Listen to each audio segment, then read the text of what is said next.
Here. Commissioner Moschetti, Here. Commissioner Rich, Here. Commissioner Riley, Here. and Chair Miller. Here. All right, just really quickly, being that this is a hybrid meeting, it'll be really important that we turn on our mics and use them to make sure that those individuals on Zoom can hear us. We're not as clear when we're not using our mics. I know there is a request to move an agenda item up. Thank you, Madam Chair. Tom Ullman. Item 3I is a discussion and consideration regarding the allocation of Measure B funds to substance use treatment disorder funding request for 4th Street project for expansion of the Ukiah Recovery Center. I know it's a very hotly interesting item, and there's people who are in the audience, and I would imagine people on Zoom, and I've received letters on it. And it's going to be a lengthy item, and I'm going to request that we move that to the first item for the saving of people's time and to make sure that we don't run out of time by the 3 o'clock time to be in this.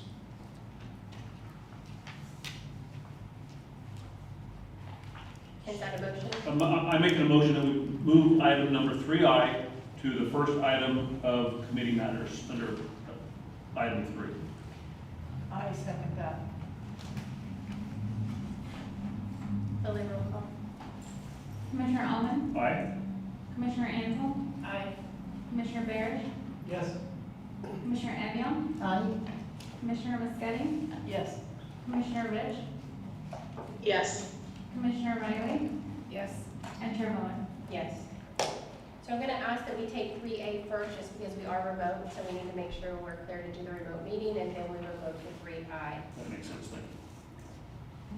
Can we have a motion to make this a resolution authorizing the remote mental health treatment act citizens oversight committee meeting? Madam Chair, I'd be happy to make that motion. My question is do we have to do this at every meeting for the next meeting? Yes. Okay, so I make a motion that we continue to allow the remote mental health treatment act citizens advisory committee to meet remotely through Zoom. Second. Lily, roll call. Do we have any comments? Public comments? Lily, roll call. Commissioner Ullman, Aye. Commissioner Ansel, Aye. Commissioner Barrett, Yes. Commissioner Evian, Yes. Commissioner Moschetti, Yes. Commissioner Rich, Yes. Commissioner Riley, Yes. and Chair Miller. Yes. All right, we're going to go move on to 3I, discussion and consideration regarding the allocation of Measure B funds to substance use treatment disorder and funding request from 4th Street projects for expansion of the Ukiah Recovery Center. I'm going to hand this over to Commissioner Riley. Thank you, Janine. So this is a really a continuation of a discussion that we had at our last regular meeting. And so again, the request for funding is before us. I know there have been conversations at the Board of Supervisors meeting in the meantime, probably internal staff discussions, and so this will be a good opportunity for all of us to fill in the gaps and then continue the discussion now that we have additional information, hopefully. Before we move on to talking about the specific funding request, I want to establish some common understandings with the committee, because some of the conversations that we had at the last regular meeting left me feeling like there was a lack of clarity about what it was okay to spend Measure B funds on and whether this was an appropriate use of the funds at all. So I apologize if this feels remedial in some way. I think we can move through it fairly quickly. But first and foremost, I would like to know if there's a consensus on this committee that Measure B can and should be used for substance abuse disorder treatment. And so, for context, I provided in the staff report the original text of Measure B, which became Ordinance 4387, which states that this ordinance is adopted to achieve the following, among other purposes, and directs that the provisions herein be interpreted in order to accomplish these purposes, one of which was to provide for the necessary infrastructure to support and stabilize individuals with behavioral health conditions, including addiction and neurological disorders. Further, Kemper, in his analysis of the Measure B ordinance and of our existing system and needs, reinforced that with a recommendation that 25% of Measure B funds be devoted to substance abuse disorder treatment.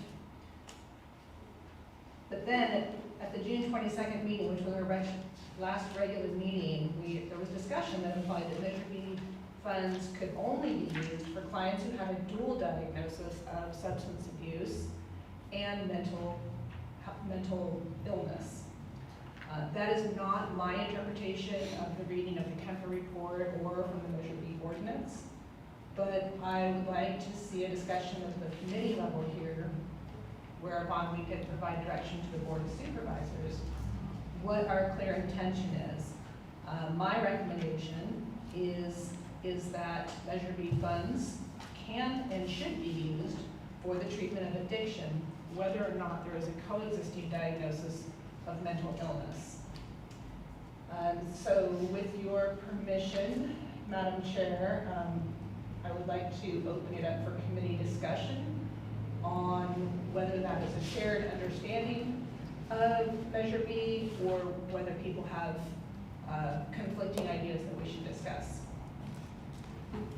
So I will open it up for discussion regarding definitions, I guess, Measure B related to substance use and how we're defining what the ordinance states. Committee discussion.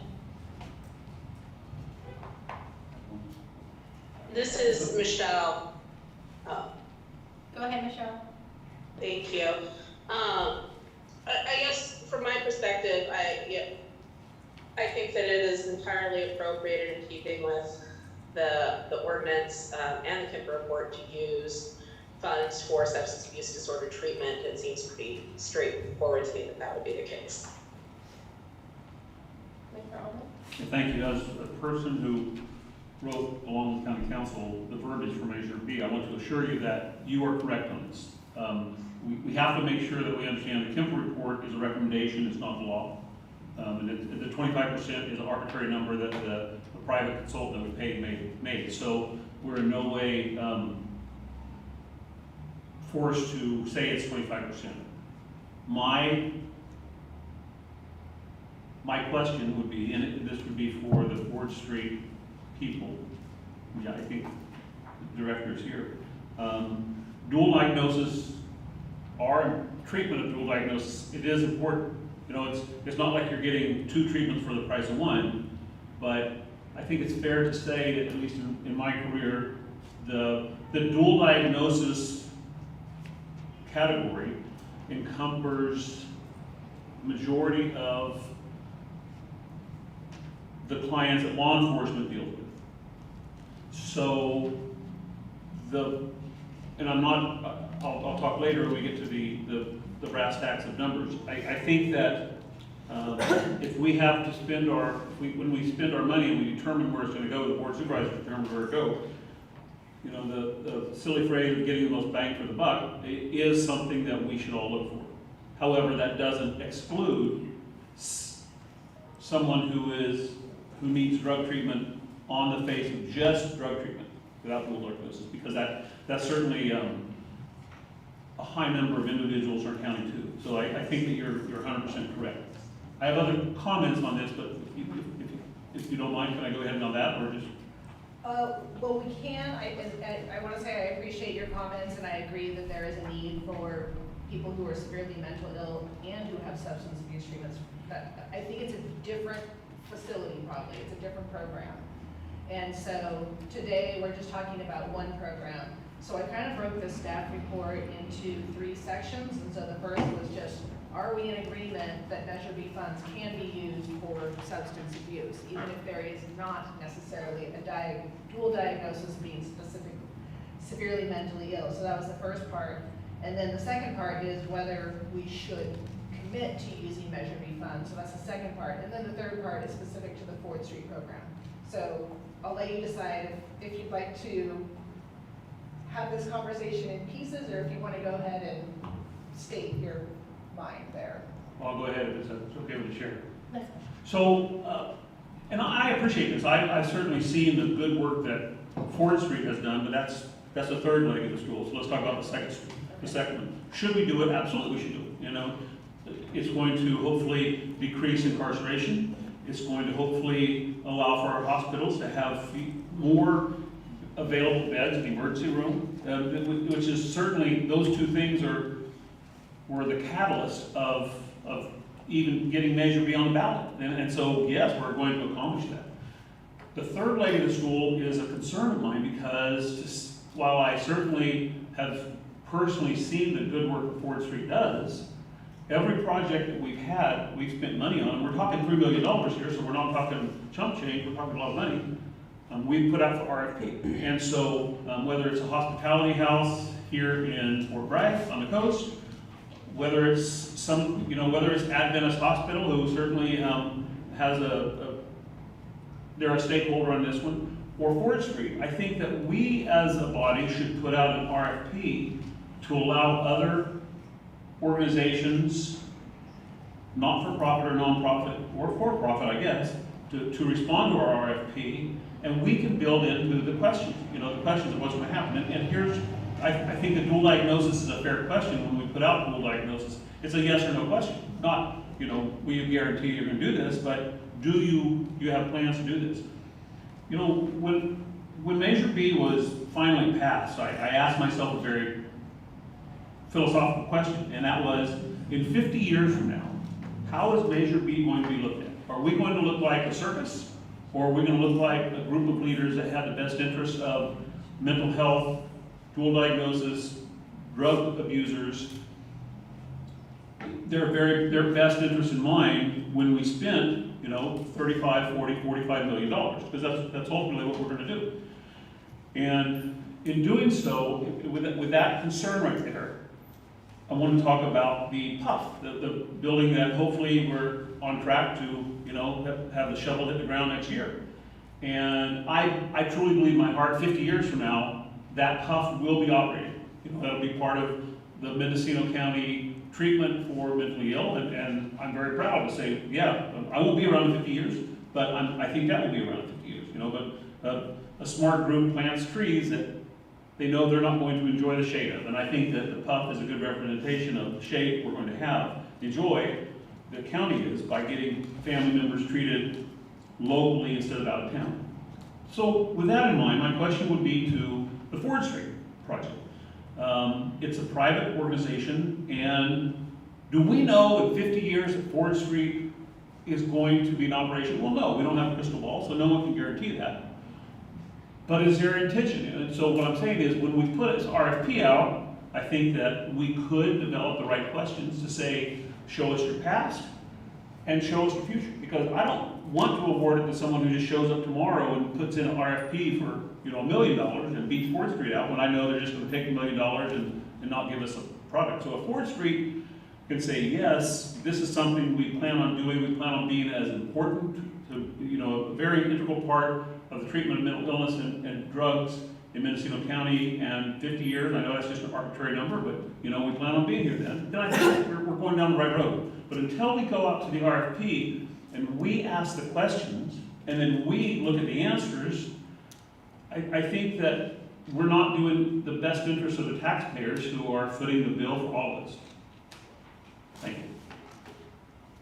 Commissioner Brown. I would like to address a similar question from a little bit You different. have your mic on, Dave. Sorry, just want to make sure everyone can hear. At the last meeting, I spoke of the difficulty presented by placing local dual diagnosis patients in rehab and in sober living. More precisely than dual diagnosis, however, there are actually a number of characteristics of many of the local clientele that make them difficult to place. Those on whom we should be focused as a county are clients who are, though ready for rehabilitation, have relatively more severe difficulties just getting by in life, relating not only to mental health issues, but to joblessness, homelessness, and food insecurity. These patients present the highest cost to the county for health care, law enforcement, including crime, local disruption, food and shelter, as well as the use of services from other local agencies. The economic need for this to constitute our main focus has been elegantly demonstrated by Jeff Brenner was a family practitioner in Camden, New Jersey, who took care of those who are pejoratively called frequent flyers, those who cost the system the most money. He did this by tracking costs on all fronts, and in so doing showed a savings of millions yearly, sometimes on a single patient. These are the people who are struggling most and require a community as a whole to stop ignoring them and begin supporting them. Doing so also generates inspiration and good feeling among those involved in helping the afflicted clients. These are not throwaway people, and in fact can be heroic when given the support of the community. When ignored, they may be the same people who make the jail the county's largest mental health facility. I've worked alongside many of these same people who have turned around and become crusaders in helping others who are in the same plight from which they once suffered. I don't fault Ford Street for not wanting to take care of them, as they often are the most difficult clients for many reasons. However, they still require our support and persistent personal commitment in order to change. I believe these are the people who are best served by Measure B funds. Assisting this population also best serves the county economically. I believe our investment in detox and rehabilitation warrants a lot of thought and discussion with a focus on determining the patient population toward whom this expenditure will be guided. I'm strongly opposed to handing out a check before arranging for a thorough evaluation of what and whom we are supporting. We are being asked by Ford Street not only to enter a public-private partnership, but to do so with a great deal of money. No organization expects such a bequest without prodigious thought, discussion, and judicious evaluation. I personally don't know the details of the Ford Street program. There are a lot of statistics I'd like to know more about, such as dual diagnosis refers to those who are addicted and have severe mental illness. There's also mild to moderate, and I think many of the clients that we serve are not necessarily severe, but it would be nice to know what the percentages are in the county who are being managed. For proper stewardship of this fund that we've been appointed to allocate wisely, I believe an independent investigation should be undertaken to compare our dire need for treatment of addicted individuals to what is possible by any agency that applies for the funds on the objective basis of their previous record.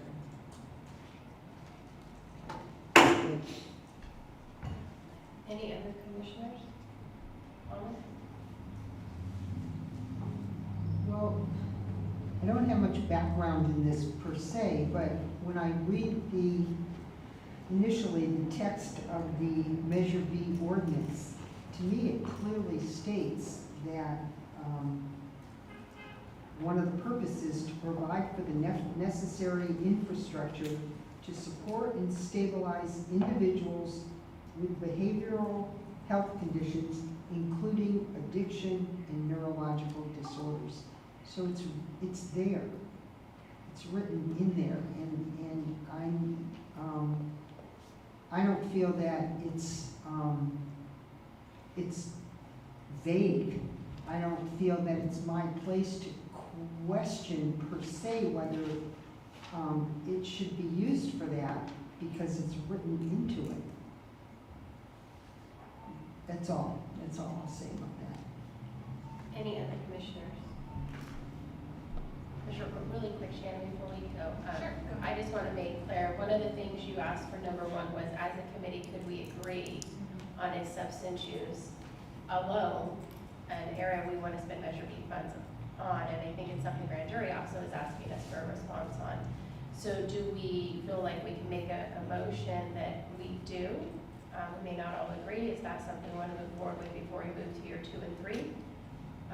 So I just want to make sure, because you had said there's 1, 2, and 3.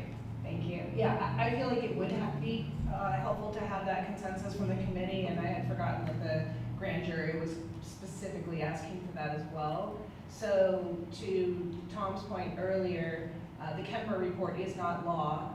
The recommendation was 25%. I don't think we even have 25% to allocate at this time, but that was part of the second part of the staff report. So that's kind of a separate discussion. So yeah, I would, you're okay with this, Madam Chair, I'd be willing to make a motion to reaffirm the Measure B Committee's agreement that Measure B funds can and should be used for substance abuse treatment, substance abuse disorder treatment, SUDT, right? Substance abuse disorder treatment. I'm gonna leave it at that. Do we have a second? Can I just ask for a correction? You said for Measure B funds be used for this. Can you say a portion of Measure B funds should be used this? I'm not gonna sit here and say that all Measure B funds should go this. I'm just clarifying. Gladly. I would like the committee to reaffirm that a portion of Measure B funds should be used for substance use disorder treatment, SUDT. Almond second. Do we have a second? Lily, can you read that back?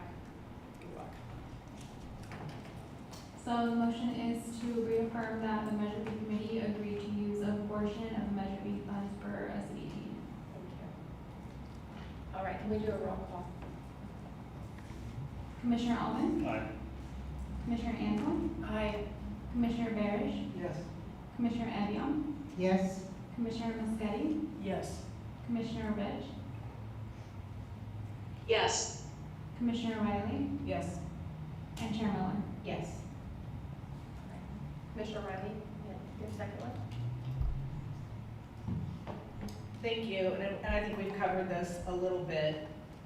I'll just kind of cut to the chase on this recommendation, which is, well, you know what, now that I'm reading it, I think maybe we've covered it. We've agreed that we have a shared understanding that yes, indeed, Measure B funds can be, and I think through that last motion, that also takes care of my second recommendation, which was to reaffirm our commitment to allocating funds for substance use disorder treatment. It does not in there include a specific amount or percentage. So if everyone feels like we've covered that, then I can move on to the third part, or I guess my comments regarding the other comments. Thank you. I share everyone's concerns about this. Member Almond talked about the fact that we've put an RFP out for all of our other projects. And I agree that that is mostly true, but my recollection is that the projects for which we've done an RFP were programs or services that were not currently offered in our county. For example, we do not currently have a PUF. We do not currently have a crisis residential treatment facility. We did not issue an RFP for support of the MOPS program because we had an existing service provider, the Sheriff's Department, who was doing that program with proven results. So we further supported that existing program. I also serve on the Continuum of Care Strategic Plan Committee, and a couple of years ago we created a new strategic plan, and one of the action items was to identify and support existing programs and services that were proven successful. Why? Because that's the most economically feasible way to utilize our funds. And so month after month, the Continuum of Care votes to utilize public funds, some grants, some county funds, on existing programs that have been successful. So this is not a novel idea to support the expansion of an existing program. We spent upwards of $6 million on what is essentially a 4-bedroom house for the crisis residential treatment facility. This request supports an existing program with a shovel-ready project on property that they already own, that is accepted by the neighborhood and the community.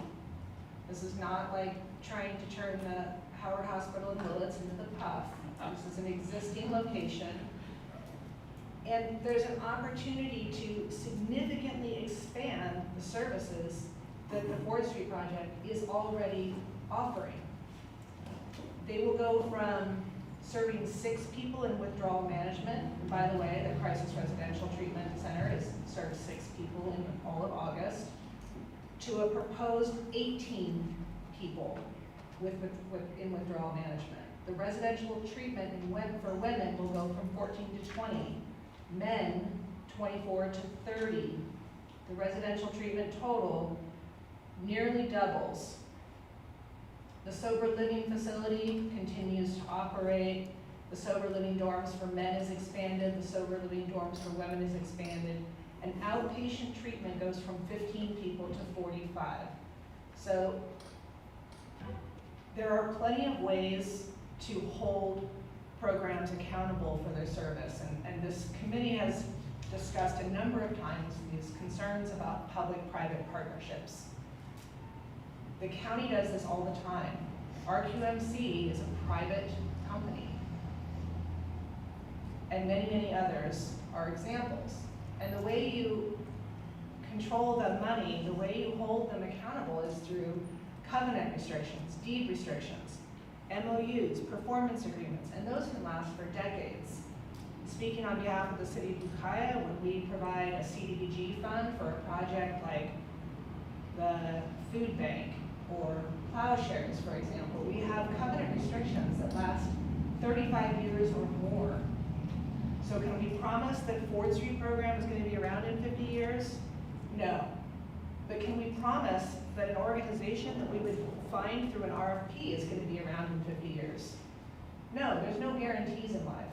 But there's a whole lot of legal paperwork that we can put in place to ensure the best use of our funds for the longest period of time. So again, I want to reiterate that I am not at all suggesting that we should not provide additional substance use disorder treatment facilities or programs, specifically for people with higher mental illness needs, but that's a separate program. And by reaffirming our commitment to the use of Measure B funds for this need, this ensures that we can also begin looking at facilities that can serve those clients. And that, for example, might be a more appropriate use of an RFP system, since we don't currently have anyone providing those services. Thank you. Commissioner comments? Hold on. Commissioner Riley, was Ford Street also going to present with you? Did they have anything they were adding before I? Well, I think that was our original part of the concept, and so if it's okay with the committee, I would like to invite Jackie Williams, who is the executive director of the Ford Street project, to add anything to my rant. Sorry. Thank you for your time today and your attention. Let's do the easy part first and save the difficult part last. The 50-year question.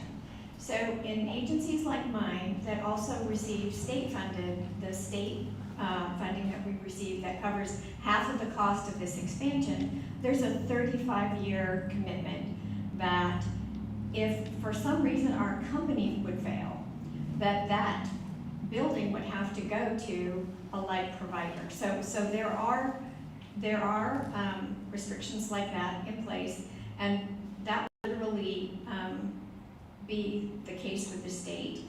The other thing you need to know in one of my questions about the request for proposal, because we're licensed by the state, if you were to enter into an agreement with us, you would have access to, literally everyone has access to, our annual audits that are provided by the State Department of Healthcare Services. So I do understand it's a lot of money and that you are accountable to the local taxpayers in making this decision. But there's already kind of a well-established audit process on what we're doing and if we're meeting those state expectations, and it's done annually. Because we're also a partnership health plan subcontractor, we have that same audit again. So we're literally audited by the State Department of Healthcare Services and by partnership health plans. So some of the information that Dr. Barish might have referred to, some of that information would be addressed or available through our monthly reports and then the audits that we receive, because we, again, are licensed by the state. So if you were to do a request for proposal for substance use disorder services that was narrow to just licensed providers, people that are already licensed, I don't know who in our community who serves more, a local small CBO that serves more substance use disorder people than we do at Ford Street. And this is our 25th year in doing that under the state licensure. So we're not newbies to this, and as the expectations, and Dr. Miller can attest, as the expectations from the state change, we have to meet those new expectations to continue our licensing. The difficult question is about mental health issues and addiction treatment services. And if everyone had a diagnosis, this would be a little easier, but we don't have enough professionals in our community for that to be true. So we do try and serve people who have the ability to participate in cognitive behavioral therapy. So there are folks that we have been able to serve that have what some people would consider a serious behavioral health issue, but because of the medical treatment they're on or the meds that they're on, they are absolutely able to participate and effectively complete our program. There are other folks who have a mild situation, maybe depression or anxiety, that is so overwhelming to them that having them attend the treatment program is sometimes difficult for them, and we try and see if we can't help them with that first and then invite them back. So it's not a easy situation, and that's why most of us that do this kind of thing focus on, if we have a diagnosis, that's nice, but what we really focus on are the symptoms that we see. Because the symptoms are what usually is the real-time situation, and then we make our determinations of what's going to work and what's not going to work based on that. We've been working on this for a while, and the plan has gone through multiple reiterations. And given some of the feedback that was provided at the June 22nd meeting, I did create 2 phases to this project when it became obvious that if county funding was going to be available, it would take more time. So we've done that. So the big accomplishment on our end is that the state funding will provide the new treatment building and all the site improvements, leaving that the house that can be remodeled and the building of the additional sober living to just be, when we attain that funding, we would be able it's like the site will be ready for those buildings to be remodeled and built. I think now I would, Dr. Trotter is our medical director, and he has some information that I think might better round out our local understanding of need. Mark? Thank you. I have a timer on, so I don't talk too much. First of all, thank you for having me.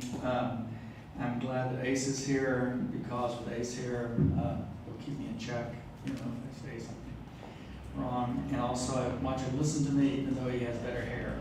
Okay. I'm the medical director for the Adventist Capitation Program as well as Ford Street. And I want to discuss this 10% of the measure. I understand that 90% is going to go to the SMI stuff, but I do think that 10% should go to this project. I think we have a bigger problem than I even thought of before I started doing the capitation program.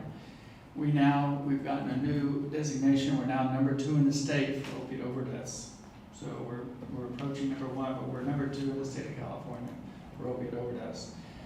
There's 60,000 Medi-Cal patients in Lake and Mendocino County. And the capitation program for the Adventists gets $6.25 million from the state every month to take care of them. Okay? $6.25 million a month. What percentage of that money goes to drug and alcohol admissions? Take a guess. 10%. 70. 40, over $4 million a month goes to drug and alcohol admissions to Lake and Mendocino County Hospital, Santa Rosa, Santa Cruz, San Francisco, wherever you need to go. Almost $50 million a year last year and this year goes to hospital admissions for drug and alcohol problems. That's a lot bigger figure than I thought it was. The best therapy for these people is sobriety and therapy. I don't care what you're doing as an outpatient, what drug you're giving them as an outpatient. Having somebody sober and getting therapy is the best chance that they are not going to go back to being an alcoholic or opiate use. Now I'm going to tell you about the dream. The dream we have is we've started this at the hospital. We're having direct admissions from the hospital. They don't leave the hospital. They go directly from the hospital to Ford Street. That's what I want to see happen at MCHC and the jail. Kate Fagan is a jewel, and I think we're going to have direct admissions from the jail to the Ford Street, just like we're doing from the hospital, and hopefully MCHC. That's the dream, and also Rod Granger has offered to give us a medical clinic at Ford Street 2 hours every other week. So direct admissions and a medical person at Ford Street, I think we're going to have a much better problem, bigger deal. And that's why I think the state, the hospital, and the city are all supporting this expansion. I have a Suboxone license now. You want Suboxone at Ford Street? No problem. And I just want to go over that all these patients have mental health problems. You are not shooting up heroin or storing meth because you're, Marcus Welby or, Joe Bob playing baseball. When I met a 17-year-old redhead, gorgeous girl who has been sold on the street for 3 years in Santa Rosa as a prostitute by this ring of guys who has an addiction problem to opiates. Where does she go? Oh, well, let's give her so-and-so medicine. We'll see her twice a week as an outpatient. Sobriety and therapy. The last guy I did is a 42-year-old Native American using methamphetamines. He was on a vent from a cardiomyopathy from methamphetamines. I won't go into cardiomyopathy as somebody else. But he was in the hospital 12 days. We directly took him from the hospital to Ford Street. He finished 60 days there. He's going to outpatient therapy 3 times a week. And he's stunned that this is possible. And if you wanted, my last patient I discussed coming over the mountain was a 42-year-old methamphetamine woman who has a stroke, had a hemorrhagic bleed in her head. She's hemiplegic on her left-hand side. So I guess her 18-year-old daughter gets to take care of her at home the rest of her life, or repay for a sniff. So Ms. Miller spoke about this last month at a meeting that we had. It's much more articulate and knowledgeable than I am. But I'm just trying to tell you that this is a huge problem, and Ford Street is the biggest bang for your buck. You already have a system there. You increase the beds. You're going to have much more success and more people around to access that with the jail, the MCHC, and the hospital if we have an excellent place like Ford Street. My 5 minutes are up. You have any questions for me? Commissioner, comments, questions? Thank you very much. I actually have one. Doc, thank you for being here. So with what Jackie was saying about the limited number of people, doctors that we have to provide a diagnosis, whether it's dual diagnosis, whether it's, Bipolar or whatever. bipolar, whether it's severe, whether it's moderate. And she said, I don't want to misquote you, Jackie, of basically the way you do it is to see the actions that they're acting out at that point. Is there any medical oversight of deciding who can go into Ford Street and who can't? With mental illness, we as government, we don't have the choice to say, yes, we're going to treat you, or no, we're not going to treat you if they're showing signs of being medically. There isn't a psych screening. There is or it's not? There's not a psych screening, there's no psychiatrist. We do have somebody Well, we have over. ASAM regulations that we have to hold. She could speak to this, and they do have people on Zoom, but let her speak to this. But as a medical director of Ford Street, which you said you were, Yes. you don't have any oversight over the If diagnosis? this person, this schizophrenic or this bipolar person comes into the Ford Street, no, I do not. Okay, thank you. Dr. Trotter's job is to take care of them after they get there. And often something comes up that we're uncertain about, and that's where we rely on him. And what he said is true. We also have an agreement with a company called Bright Heart Health, that if something, often crises don't happen when you have, it's a weekend or an evening, and we have 24-hour access to a psychiatrist via telepsych is how we handle those things. And if there are big problems, they go to the ER. I was just gonna, one of the blessings is that we're so close to the ER. There are folks that do fine, and as Dr. Trotter will tell you, after 2 or 3 weeks in program, they will discover medical needs that have gone on unattended, and we literally have to refer them back to the ER. So we are heavily reliant on the ER docs to help sign off who's physically able to come into withdrawal management safely. And if there's any question, once we begin that process, we're lucky that the ER is just around the corner. And then I would just add, because you guys just did bring up ASAM, so if people don't know, it's a state requirement that we use ASAMs, which is a level of care tool that the State Department of Care Services requires. So you can't just bring somebody in even if they don't meet the level of care requirement. So everyone has to be screened through the ASAM screening criteria, and then that determines your level of treatment. And there's kind of like 4 levels of treatment, like 3 has a couple steps, right? But that really determines whether or not you need outpatient, residential, detox, and that's actually required by the state to determine your level of care and how you get into those treatments. So if we were a dual diagnosis facility, we would have a psychiatrist, not just a medical doctor, available for that. And so for people in our community that need those services, they end up being referred to usually facilities elsewhere, sometimes Humboldt. Are there other questions? I have one more. Sure.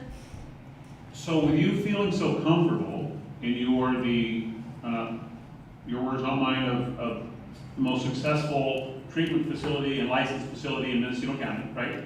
That serves adults. That serves adults, then are you comfortable with us going out to RFP? Because it sounds like you'd be comfortable in it since there's nobody else to compete against. Exactly. My So- question was, are you opening it up to people that aren't licensed? Are you just opening it up for good ideas, because there's always new We don't know things? yet, but Okay. you're comfortable with the RFP? Yes, the only thing that just creates another time lag. I get it, I understand that. And Government's slow. there is a opioid crisis right now, so. Thank you. Thank you, and I'd like to say, think about next summer, you could have this increased facility operating if you went for this workload.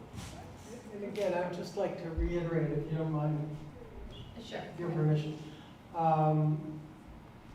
I would have no trouble supporting Ford Street if I knew, we're at a great disadvantage. We're not mental health professionals here on the board. We're being asked to do something that we really can't evaluate. Are they treating the people we need to be treated? Why are people turned away? Why are people discharged from the program? And if we support Ford Street, are we gonna have the people treated that need to be treated? Yeah. And so I would like to have somebody who knows more than I do evaluate this and make a recommendation. I can't, because on the basis of what I know, I can't. I agree with that. I think we should do a better job at evaluating people, who gets in, who gets out, when they're discharged. And I think that's one of the things that we're working on. I don't want to just say we're working on it. We've literally hired a business process consultant that's coming in and looking at our referral processes and helping us improve those. And so we understand that as we grow, it will get, being informal as we have been is not effective, and we're going to need to be more consistent. And so we are working with people to help us improve that. I also think that the person here that probably understands this better than any of us is Dr. Miller. Because really what we're saying is if you look across the continuum, I'm never going to be able to be the facility that answers ACE's concern, or are we really serving the people that need the help? Because I think I'm on the front end. The people I serve are the people in drug court, or family dependency drug court. They're people that were self-sufficient before whatever led to the addiction, and that's why we have such a integral vocational effort with the treatment facility. So we serve the folks that are headed right back to self-sufficiency. When it's severe, that may end in a disability or something else, that is probably beyond our scope. So I think in a perfect world, we'd have, Janine and her folks would have multiple agencies to refer people to. We're not there yet. So Commissioner Antle and then Commissioner Rich, you're right after. This may be for Commissioner Riley or Ullman, but, or Chair. Without the RFP process, and excuse me for being relatively new on this board or this commission, I've followed some of it, but not all of it. How did this proposal come before you all without an RFP process? And have you taken such action before? I think Commissioner Riley spoke about a couple that came before, but how did this come before this committee without an RFP?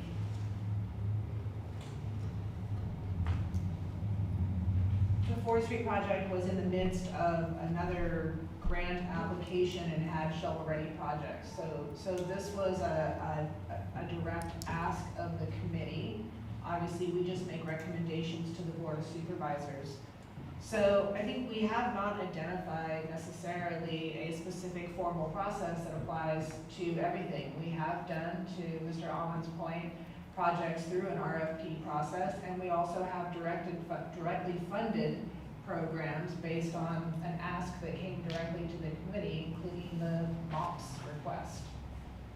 So yes, this was a direct ask, and then that happened to be immediately followed by the grand jury report, which also pointed out the absence of any Measure B funding for substance use disorder treatment. I'm going to be able to say that really well by the end of this meeting, I promise. And pointed out that disparity, and so it has been reinforced. And I would just, yes, we had, some of the items came from the Behavioral Health Advisory Board. There was a request that NAMI, Behavioral Health and Behavioral Health Advisory Board meet together and bring forward a request for projects that needed to be funded, and that's where MOPS came out of, in addition to Price's Aftercare and the Stigma and Discrimination Education Project. We did go out an RFP for that stigma education project. We did not for the other two, and then for the Fort Bragg crisis respite, we did not do an RFP on that. That came forward with a request from our prior commissioner, Myrtle, to fund that for RCS for Fort Bragg. And if I can just answer the question of when it came to in front of this board, was the first we heard of it was officially at the last meeting, June 22nd. First I heard of it was a week before June 22nd, when some very tenacious supporters of 4th Street started calling me and texting me and sending me messages saying that I should support this. So the organization is very strong on this with their support and so forth, but officially we heard about it June 22nd. All right, Commissioner Rich. Thank you. I have a couple of thoughts. We did discuss this at the Behavioral Health Advisory Board, and I think we are very much in support of increasing substance use disorder treatment options across the board. Where we came to was that there is such high need and such lack of services that it's hard to prioritize which possible service to start with, and that you just need to start somewhere, and that this is a shovel-ready project. it would help the immediate need, it would provide long-term support. The concern that, so I guess from my perspective, the issue is not the project per se. I think we have precedent not to do an RFP. I think might generally prefer to do that process, but I would hate to lose the opportunity and momentum of a shovel-ready project by delaying it, especially when there's no immediate obvious alternative provider for that service. And I do think because we haven't planned or prioritized any of the substance use disorder treatment options, it would be really hard to put out an RFP process in a timely fashion for any of those services. We just don't know enough, we don't know what recommendations to make, and there's not, ready providers to do that. I did want to make the point that came up in the meeting that, again, this planning piece that we didn't really do very well as a committee at the beginning makes it really hard to make these kinds of decisions because you don't have a framework to slot it into and say, yes, this fits or no, this doesn't. So, I would, again, as we move forward, yes, I think that the Behavioral Health Advisory Board would support a recommendation for funding, and that, it can't be the only thing we do for substance use or substance use disorder treatment. The need is simply too great. Commissioner. So, I guess in my thinking, the only question that seems to arise over and over for me is, it's not about, the shovel-ready project is a big plus to me. I heard Dr. Trotter use the expression bang for your buck. It seems like when the expansion of services was outlined, it's quite an expansion for not seemingly a huge investment. The question I have is, and please don't take offense at this, has Ford Street ever been evaluated as on the basis of their work, the work itself? And is this a project that is worthy of supporting with additional funds because the quality of their work is so exceptional? Yeah. That's really the only question that's an unknown in my She's got mind. some stats for you. Help me, Dr. Miller, on this one. So the answer is kind of yes and no. But what I think you should feel good about is that grant that we were given from the state. That was really competitive. And we were the smallest of the 6 agencies across Northern California that were selected. And so if you look at the people we serve and the percentage of the population that we serve that are Native American, it's 3 times our local Native American population. We serve 3 times that number in our program. A third of my staff, over the years as we've continued to work with our tribal elders, a third of my staff is now Native American. So I think we have a culturally sensitive, and that has really helped. It's my understanding that half of the people in our jail are Native American, and so we often also get referrals through Red Road or Martin Martinez. And so again, I think we have tried to look and focus on the greatest need and what we need to do to meet that need. And so that's, that would be, I think, the way my board describes our effectiveness. The other, I didn't realize we were as effective as we were until Partnership came and evaluated us. And they too backed us up and said it's extremely cost effective because we don't have a mortgage. The property that this will be built on was property that we attained, or Mr. Roloff attained, years ago from the state. So again, we we kind of build as we can, expand as we can, and keep our costs as low as we can, because we want people to be able to afford to pay the daily rate for sober living. So other than the state audits that we get and those situations where we came out on top and were able to compete, the fact that our QMC received also one of those grants, I look to that agency as, really on the cutting edge. The fact that we were able to also do that, I think that speaks that we're an effective agency. I need to correct the speaker, please. You clearly said 50% of the inmates in the jail are Native American. Please don't use that. That's not true. It's a single-digit percentage. So. Oh, it is. I'm sorry. Okay, please. Thank you, Cheryl. Commissioner. Yes, I was just wondering if somebody could explain the timeline issue to us again, the need to make a decision right now. And then my next question would be, I assume to Chair Miller, about the funds. Do we have these funds available? The timeline now is we've applied for the building permit for the whole project, and that's with the city of Ukiah. We will receive the contract that we are to review from the state by the end of the month, which I guess is tomorrow or the next day. And then we have 45 days before that contract is let by the state of California. So I would think that this body has between now and the end of December, early January, because it was my understanding if you felt this was a worthy project, that I would still have to go back before the Board of Supervisors with more specific information.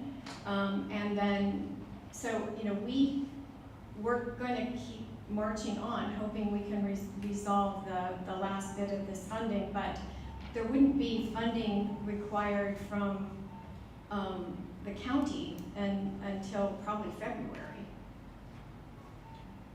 We're shooting for that as kind of breaking ground, and the first few things that we do are not construction, it's roads and stuff.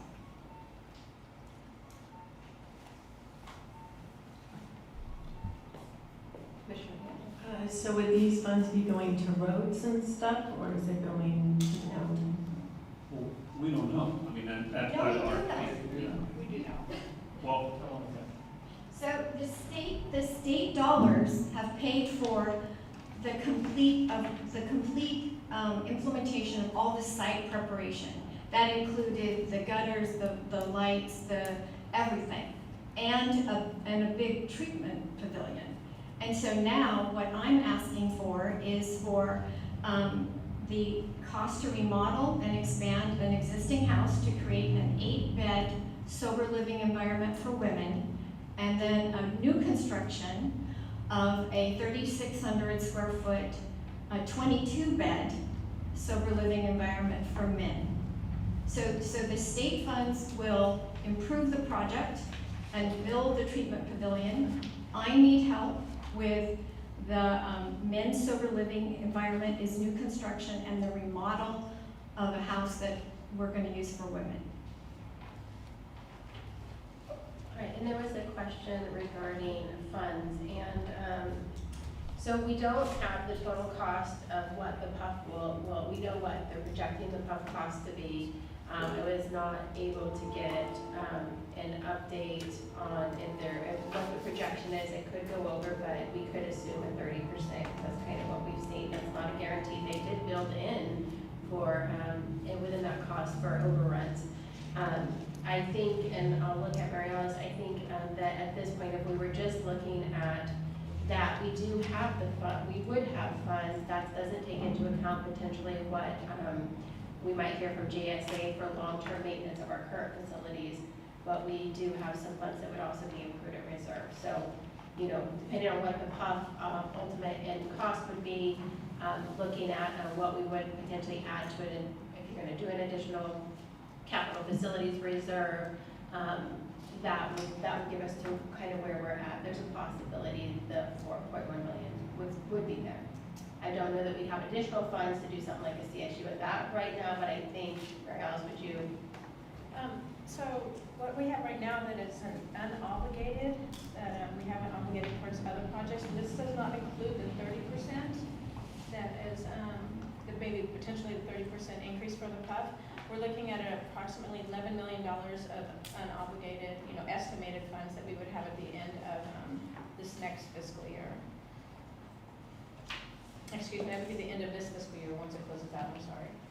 So that does not include the revenue for next fiscal year. And then that also, we're looking at closing out this year, this is an estimate because we haven't closed out yet, but the estimated in the prudent reserve at the end of this fiscal 21-22 fiscal year would be a little over $5 million. So the funds are there. If you 30% increase on the 20 million PUF, you're looking at around $6 million. And Dr. Miller, the request, if we submitted it today, would be 3.1. 3.1. Not full. So yeah, so I do think that there is, we might want to double check, but I do think that there is funds there. It would, hit up to what we need for possibly a capital facilities reserve, and then the PUF projection over, and then this. So can I'm sorry. No, go ahead. I know County Council Curtis also has his hand up, so I want to make sure we get to him too. This was just related to Yeah. the follow-up with the money. Go that's ahead. all. So if what I heard was that there was 11 million unallocated, and at the end of this year, 5 million in reserve, on top of the 11 million, that's 16 million. And if the PUF was to increase another 6 million, that still leaves 10 million. And this is 3.1 million. Okay.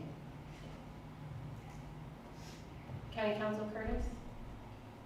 Thank you, Madam Chair. I just wanted to advise the committee just on a couple of things I see in the packet, and then I had maybe a bit of a question or a comment with respect to the timeline.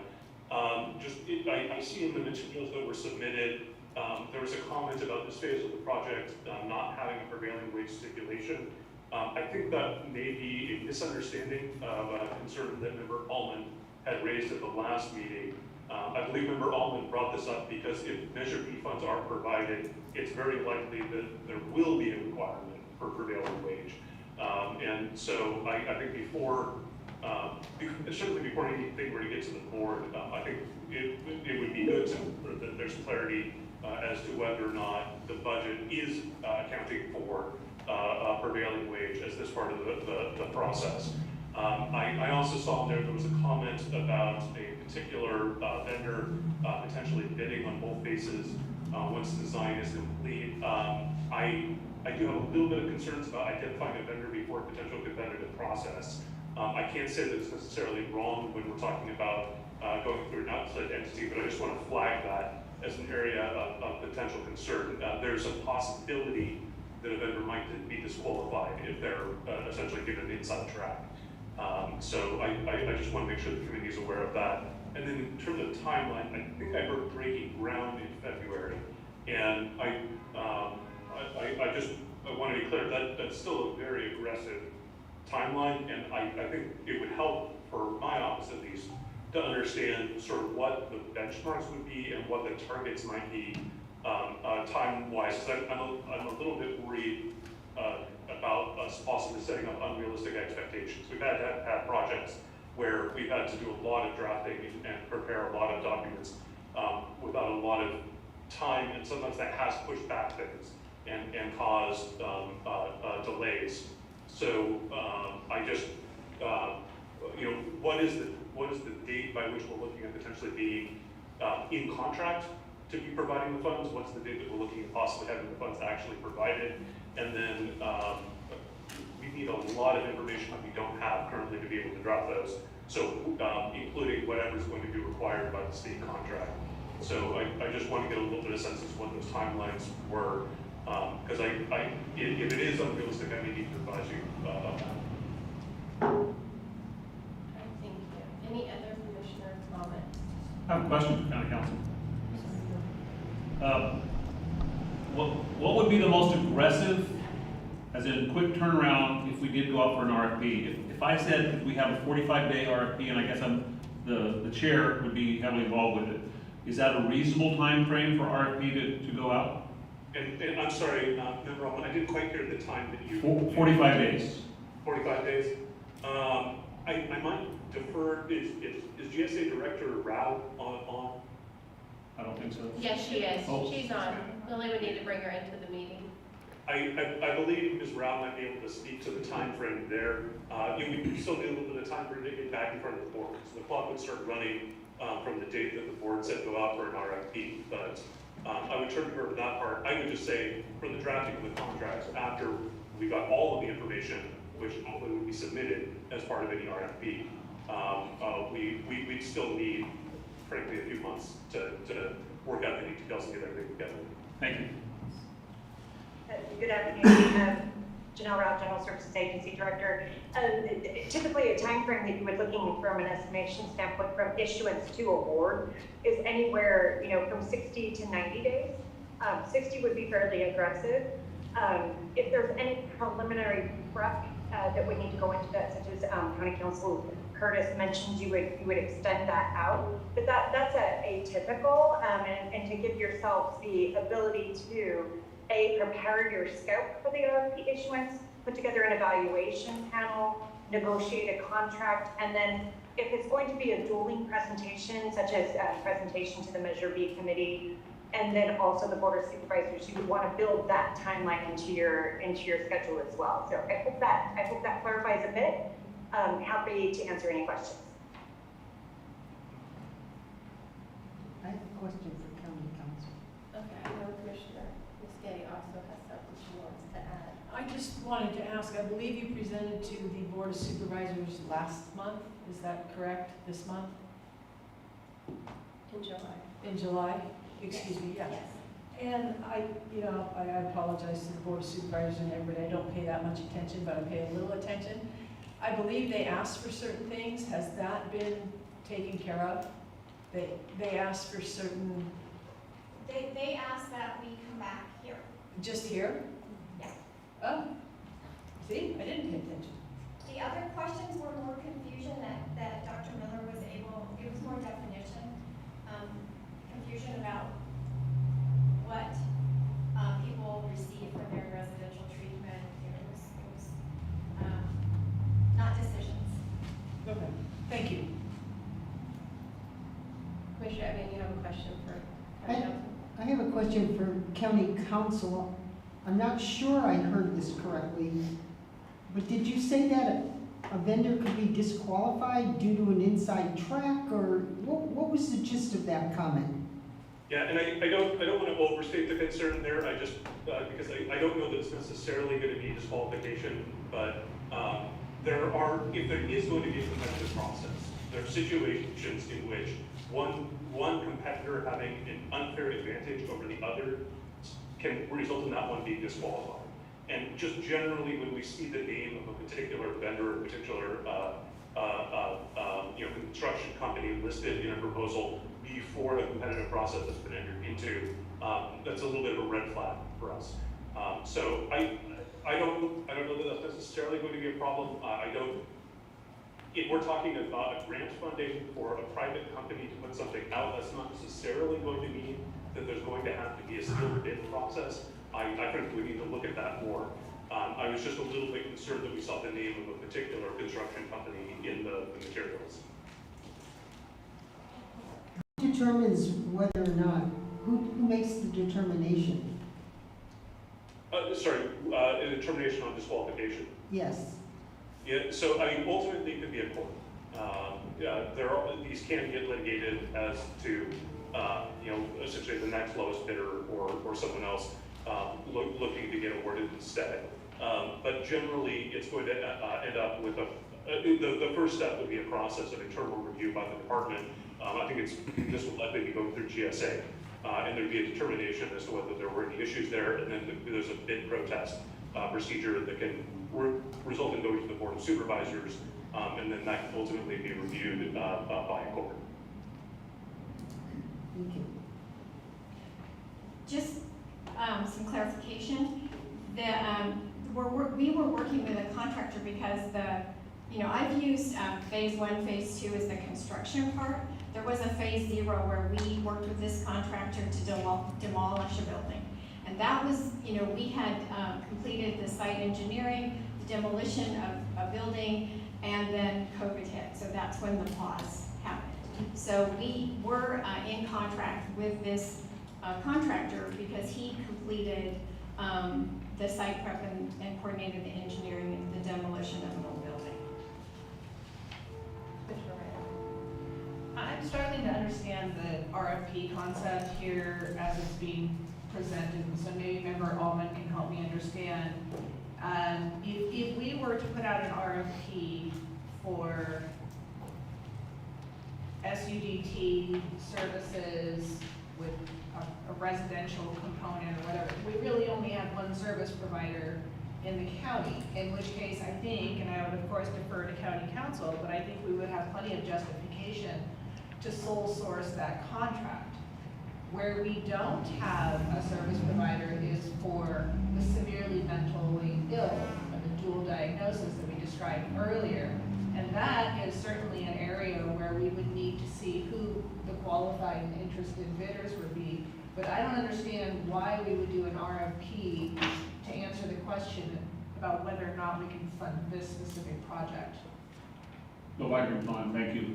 Fair question, and I'm only saying this through my years of being an elected officer of the county, and when you get into the monetary limit, let's say $3 million, just hypothetically $3.1 million, I think that we absolutely owe it to the taxpayers to say, we put it out there and no one responded except this. I don't want any rearview mirror to look at us and say, we were best friends with Ford Street and that's the reason that we did this. We don't know what we don't know. And to put it out for 45 days, and even the executive director said that she would support that, and the funds wouldn't be needed until February or so, and the board of supervisors meets on a regular basis between now and then. So I believe the hardest part of this is not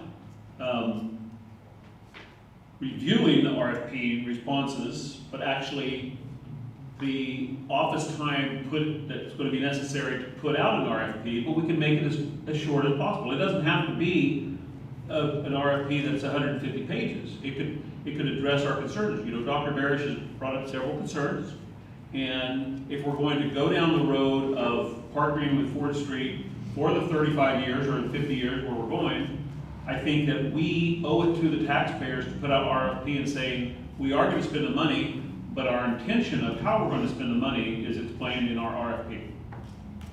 But what is the RFP for? What are we soliciting specifically? Well, we're limited by our imagination, aren't we? So let's put it together. And it's not like we're going to design it to Ford Street. We're not going to say, Ford Street, what do you have to offer? And that's what we're going to write our RFP. We know, Dr. Barish is a great example. We know what affects emergency rooms and what might alleviate some of the beds. I know, and Sheriff Kendall knows, what affects a jail and what would prevent incarcerations. You know what affects the city businesses and how we're going to do it. So let's get the stakeholders for a very short time period to say, these are our biggest concerns, and can we ask this? So it's in black and white writing. History's going to show they ask these questions, and this is a Ford Street response, and they either are or are not living up to their obligation. I certainly appreciate the accountability concerns, and as I stated earlier, I think there are plenty of ways to accomplish that. So I think we just kind of fundamentally disagree maybe on the need for that particular process on this project. I do have a separate question though, and this is because I do not come from the mental health field. Dr. Miller, could you characterize for us in terms of rough numbers what we have in our county in terms of substance abuse, addicts, whatever we're going to call them, versus severely mentally ill people? Is that a fair question? Can you generally characterize the ratio? I will try. It's an ever-moving target number, right? When we really look at it. One, I want to make sure that substance use is not mental health, right? Because I keep hearing mental health use as substance use, and it's really not. Substance use is substance use. Mental health is mental health, and then we have that middle ground of co-occurring people that have both of them. And we know, honestly, most people that use substances have a dual diagnosis. There's usually some trauma. If they didn't experience trauma before, they did during their use, because a lot of bad things happen to people when they're high. So there's usually a co-occurring in everything we do. If we just look at, and I think Dr. Trotter would probably know this number better than I, but I can tell you on a given day, when we go in to do a 5150 assessment, I would say, and this is probably low, 75% of those people come back with a positive tox screen. And, sometimes it's just marijuana, people say, but we also know that marijuana impacts mental illness. People don't realize that, but some people that use marijuana, they're mentally ill, actually look like they're on meth, right? So we don't always talk about the side effects of having a mental illness and then using substance use and how that can put them into a psychosis. When we look at our resources, and I think that's a bigger piece to look at versus just population, right? When we look at our resources, our mental health resources are stronger today than they've ever been, which is amazing. We don't have that same number of resources when we look at our substance use. And I've been waiting to talk because I wanted to make sure all the commissioners spoke before me. So I'm glad you asked. We are lacking in substance use. And one of the things, we're spending the month of September looking at our suicide rates and educating on suicide prevention. And I can tell you that our numbers of suicide in 8 years were 184 people. Our numbers for overdoses in 5 years was 173 people. And so I can tell you in 2021, we lost 74 people to overdoses in Mendocino County alone. 74 just in Mendocino County. Our top 2 drugs, if it's not a combo of drugs, if you're just looking at single drugs, it's meth and methamphetamine, right? So we know there's an epidemic at some level in Mendocino County. We know we need to give people services. We know they need that support. It's interesting, I've been working in behavioral health for over 15 years at the county. I worked in behavioral health a lot longer on the mental health side, being that I got my doctorate and did clinical work in agencies and stuff. But I will say in 15 years, I heard all the time, we need mental health services, we need mental health services, and I hardly ever heard we needed substance use services or where are those services. And today I can say I hear that stronger than I hear about the need for mental health services, and that doesn't mean we don't need more. We need more of everything. Healthcare included, right? I mean, we don't have enough doctors, we're losing doctors. Our doctors are aging out, which is scary, both our psychiatrists and our regular health doctors. You can't, one of the things I keep hearing is we don't have. And you can't put one egg in one basket. Not everybody fits in the same basket. And one of the things I've talked to Jackie about really deeply is about the fact that if she sits here today and tells you she's going to serve the SMI population, that might be setting that population up for failure, right? Her treatment program is focused on a specific level of care for a specific type of individual. And we need more of that for that population. If we also need for the SMI, but that's a different type of treatment with a different type of focus, right? I know that one of my SMI clients is not going to make it in Jackie's treatment facility, and she's going to set them up to fail. And guess what? We also know people go through treatment multiple times. Somebody asked about stats. What is success? When you look at treatment, they'll tell you the average person doesn't go to rehab once and get clean, right? They'll tell you it's like 5 or 6 times, right? They may go in and out of treatment, they may go in and out of rehab. You're just waiting for that one aha moment to where they really get it and they're ready. And we can't fail anybody on that, right? We have to keep treating until we find our aha moment.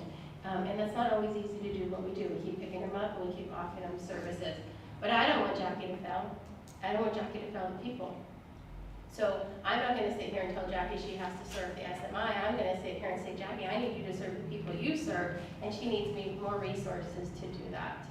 I have asked both Dr. Trotter and Jackie to sit with me and talk to Partnership Health Plan, and they both agreed.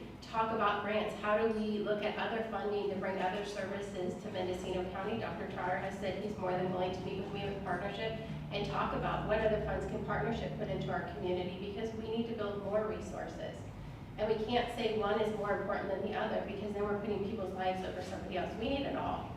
I agree with you, Ace, we need specialized treatment for SMI, but we need a specialized treatment for SMI that focuses on SUDT. And that's not Jackie's program, and I'm okay with that, because she's treating the population she treats, and she's doing a good job at it. I always hear, well, people got kicked out. Well, people get kicked out for a lot of reasons. Guess what? We don't get to know it. 42 CFR says, I don't get to tell you anything, right? And so I hear this all the time. We don't, but there's a lot of reasons we don't know, and we just assume, and we can't assume. You know, I think there's things, if we want to, as we look at 4th Street, we can ask them, apply for grants between now and then. You know, if we fund them, you know, we want to see what other grants can you get, have that conversation with partnership. I'm at the table, I'm willing to be at the table and look at grants and partnership funding.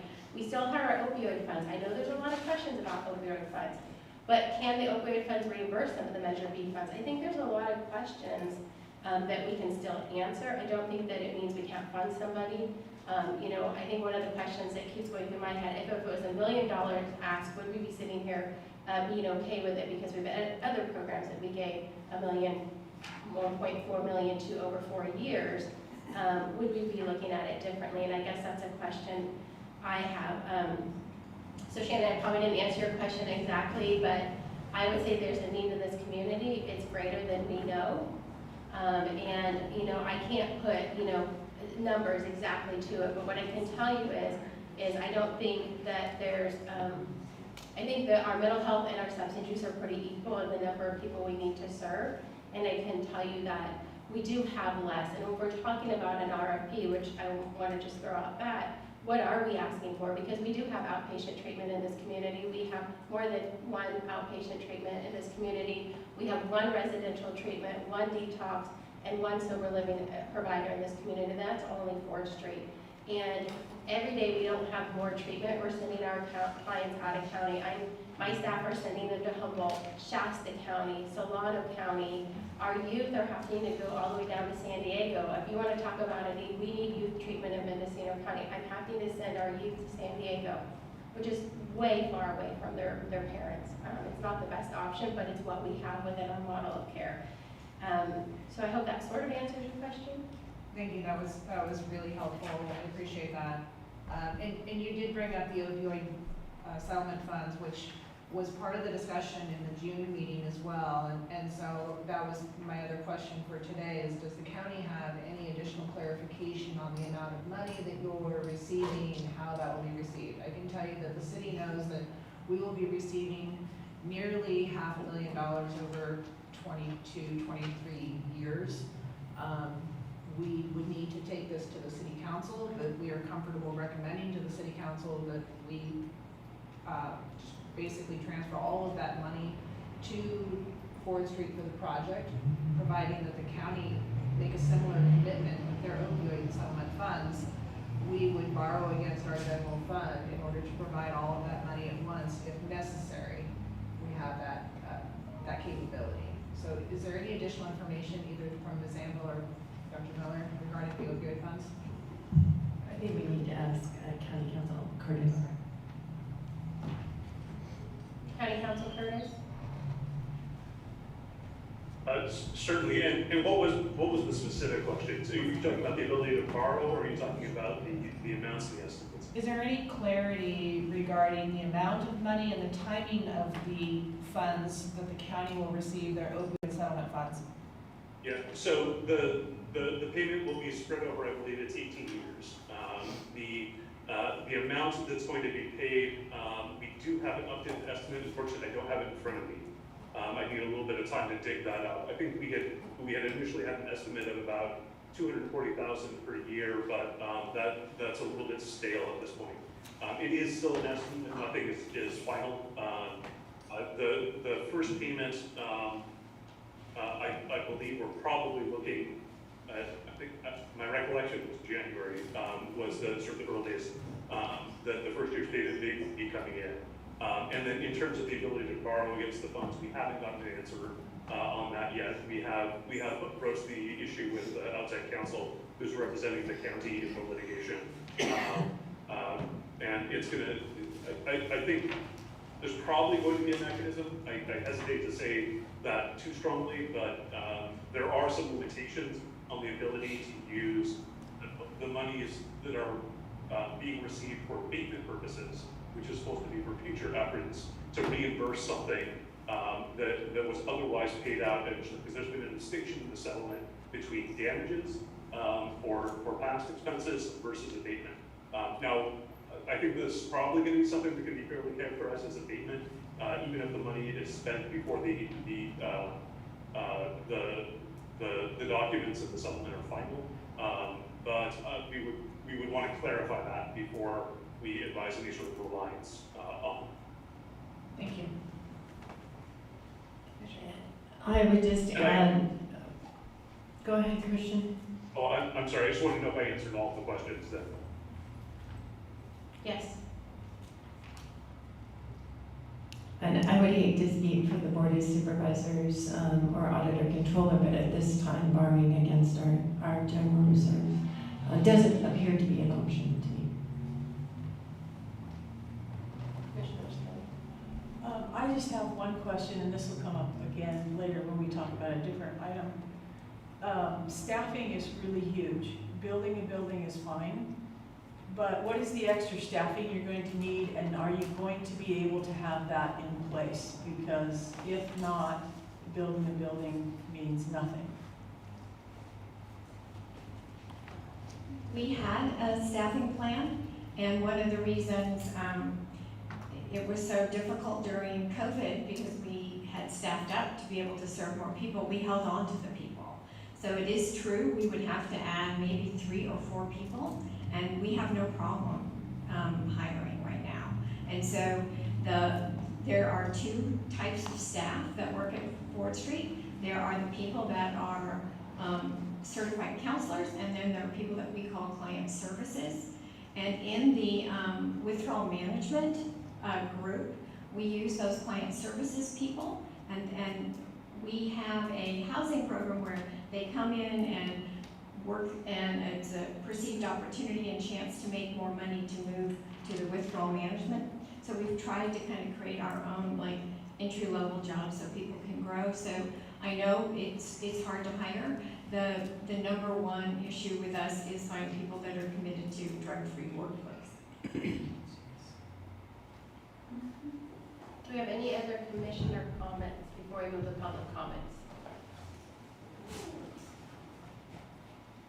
No. All right, public comments. Hi everybody, I'm Anna Shah from MCHC Health Centres. I'm the Chief Compliance Officer for my sins. And I'm here to strongly support this project. You received the letter of support from our organisation, I think yesterday or earlier today at least. We've worked with Ford Street for years. You know, we're a federally qualified health centre. We have 2 clinics in Clive, one in Willets, one in Lake County. We've been operating since 1992. Yeah, so we strongly support this project, and to use the phrase of the day, it seems like a huge bang for our buck. We have an opioid crisis, we have Measure B funds that we need to spend on substance use disorder, we have a strong community-based organisation. It would, in my opinion, be hard to imagine a much stronger track record for a community-based organisation. With a shovel-ready project with no mortgage and a huge grant, support from the city, no other providers out there locally. I've worked on capital projects in this county for years, as some of you know, and it would be hard to imagine more of a perfect opportunity to expense funds in a really targeted way with an organisation we can trust to tackle this crucial area. So I strongly support this project, and so does MCHC. Anything we can do to make it work, you know, we will.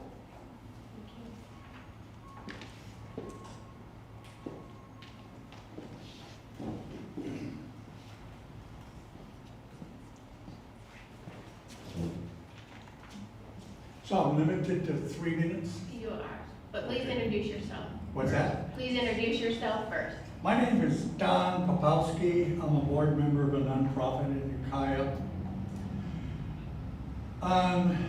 February of 2016, Kemper published his report, his analysis of the needs of Mendocino County. And one of the things he asked for was that we should have a mental health facility. And in conjunction with that, efforts by Tom Ullman, at that time Sheriff Ullman, was pushing for something called a PUF unit. Now, a PUF,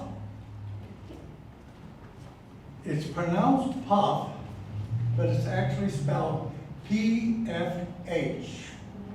And if all of you know that stands for psychiatric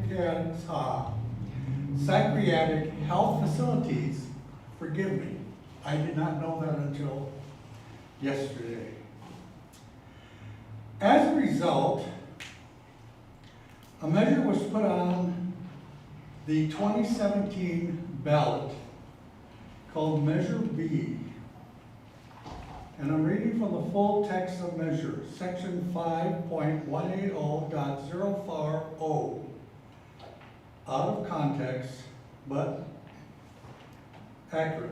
Provide for assistance in the diagnosis, treatment, and recovery from mental illness and addiction by developing 1, a psychiatric facility and other behavioral health facilities, and 2, a regional behavioral health training facility to be used by behavioral health professionals, public safety, and other responders. On November 7th, 2017, 18,886 members of Mendocino County cast their vote pertaining to Measure B. Of that, 15,775 voted yes, no, 3,111. That was an 83.5% in favor. We only needed 2/3. So what was sold is that we need mental health help in the county. Now, it's my understanding that no time in the past has this organization given any funds to a for-profit organization. Is that correct? I don't see any no's. Okay. So what I'm going to say is, if you're going to give away millions of dollars to any organization, especially a for-profit organization, and you do not do due diligence, I think we need to put out an RFP. Maybe there's only one person, one entity in Mendocino that can do this. But we don't know what we don't know. We have to do this. As a board member, I'm familiar with doing grants. My organization constantly applies for grants for funding. Why can't this one apply for a grant as well? This is a grant process. If you do not do this, the 15,775 individuals of Mendocino County are going to ask, why did you not do your due diligence? Do your RFP, have them apply for a grant. That's all I'm asking. It's only fair. Thank you. Any questions? Thank you. Looks like we have a comment on Supervisor Haschak. Well, thank you. Good afternoon, everyone. John Haschak from the Board of Supervisors. I really appreciate this conversation this afternoon because that's what the board wanted from the Measure B Oversight Committee, to really look into this, analyze it, and I think that's what the response was towards the grand jury report. And so I think that a lot of good issues have come out today, and I support the idea of going for an RFP because I think that we need to have an evaluation of the services that we're really looking for. And I think that that would be the most, that's an open way, that's a governmental way. And I think that would be the most useful for how to proceed and move forward with this proposal.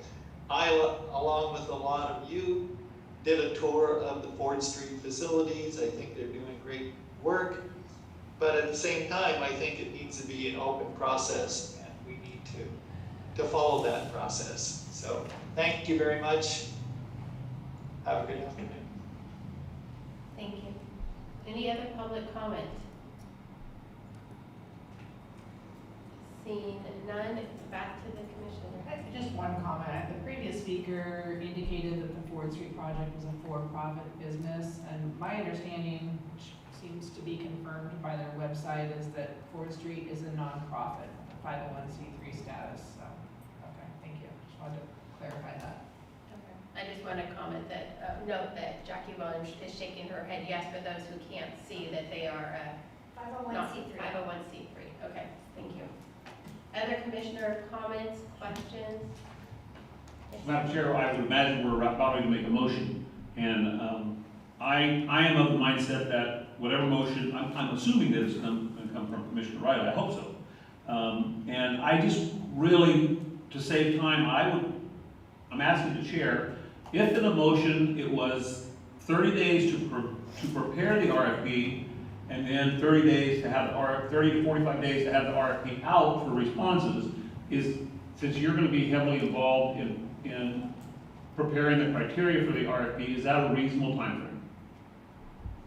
Yes, we could prepare it within 30 days, and as Director Janelle Rao noted, usually it's 60 to 90. We can do a 45-day. It'll be a shorter one, but we could put it up for 45 days. So with that in mind, would it be prudent for us to plan a special board meeting for next month or whenever, 30 days after it's prepared, I'm not saying that we're going to look at the responses because that should be a committee of 1, 2, or 3 people, it should be a very small committee. But before we send it on to the Board of Supervisors, I think we as a committee should see what we're sending on to the Board of Supervisors of the recommendation, of what we believe is in the RFP. Does that make sense? The final, what the committee finds as a final. It is, however, how are we going to know what the RFP is asking for? What are we going to do? Because we all have, as stakeholders, 11 members, well, 10 members, because I don't think we have a 5th district representative yet. Do we? We don't have a 5th or a 4th. Right? 4th, okay. So as 9 members of this committee, we all have our own stakeholder perspective, whether it's the city, whether it's NAMI. So is there a way that we can have a one agenda item meeting for the purpose of saying what are our concerns? What needs to go in the RFP? Yeah, so you would want to review the RFP prior to submission. Right, but government works very slow, so I'm asking for, a very aggressive time frame here, because this is probably the second most important decision that we're going to make. The biggest decision was for the PUF, and this is going to affect all the county, the coast as well as inland. And I think this is a critical decision that we can't just throw it to chance. We need to have a meeting. So just to put in perspective, our meeting ends at 3 and we're over an hour and a half on one item. So to the maker of the motion, if we could do that, wordsmith it correctly, I think that it would get an almost unanimous vote. Can you lay out the dates you're talking again? Well, 30 days to create the RFP. 30 days to create the RFP, and We're talking end of October roughly. Okay. And then 45 days for a response from anybody who's going to respond. So middle of December. Okay? Okay. And then, But we're also talking about has to go to the Board of Supes before we put the RFP out. Well, They have to agree to an RFP, so we're gonna have to get on their calendar, but we could simultaneously get on their calendar for October. and I would recommend the board have a special meeting just like we have a special meeting, okay? Now, honestly, this is not something that we can keep putting off, and if the Board of Supervisors doesn't prioritize this, it speaks badly of the Board of Supervisors. And I know Supervisor Haschak is, on the Zoom right now, and usually Supervisor Williams, and I'm not saying being critical of the Board of Supervisors, but mental health has to be spoken at every board meeting, and this is a very, very important topic, and we have to continue to push it so it can meet the time frame of the citizens, not of Ford Street, not of anybody who's going to be victorious in the awarding RFP, but victorious for the treatment of the citizens who need the treatment. Thank you. I would note that Supervisor Mulherin is on Oh. Zoom also. Who is? I'm sorry. Supervisor Mulhern is Oh, also hold on. listening. Sorry about that, Supervisor Mulhern. I can't read who's on Zoom, sorry. Can I ask another question to Jackie? Is your mic on? No. If I could ask another question to Jackie. Would this impact, how or would this impact Ford Street? If an RFP was, Actually,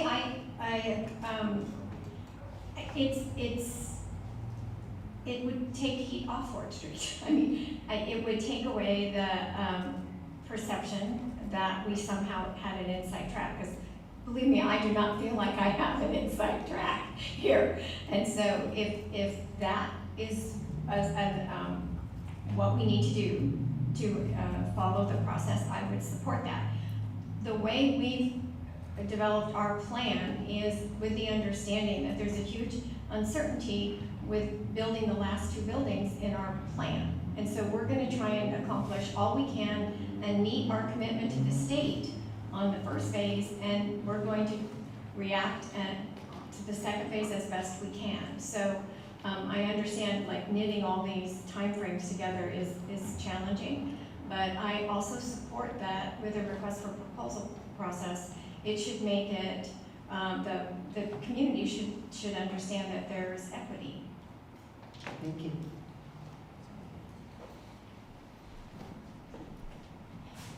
Is this something that we could form an ad hoc on, or an executive committee go to, or do you want to bring it back to the full committee? That's me, I think the chair could do that, the ad hoc. She would know what the county needs more than anybody else at this table. If I may, as the presumed maker of the motion, I do have concerns related to what County Council Curtis brought up. And because this was a specific request with a project that is shovel-ready and already in motion, there may be conflicts created by an RFP. And so I don't know that we can answer all of those questions right now. My motion would be to sole source a commitment of funding to this project based on the information that has been provided. And that is an alternative in most cases, and again, I defer to County Council. But an alternative to an RFP process, in order to provide transparency, because I'm 100% in support of transparency, when you have a single qualified applicant, based on their experience, their ability to provide services, yada, yada, yada, then there are usually justifications for sole source, for professional contracts. So again, I would need clarification from that from County Council, but I am concerned that because we cannot clearly articulate today what that RFP would be soliciting for, I am concerned that we would inadvertently put ourselves in a position where we would create conflicts with the only service provider who could do the thing that we're all saying needs to happen. So that's my concern. Commissioner Rich? Oh, I'm not clear if Commissioner Riley were to make a motion, or if she did make a motion to sole source the contract, I would be inclined to second such a motion. But I'm not clear if she was actually making a motion or just talking about a motion. Thank you, Member Rich. I did not actually make a motion, but with that, I would like to recommend to the Board of Supervisors that they provide a funding commitment to the Ford Street project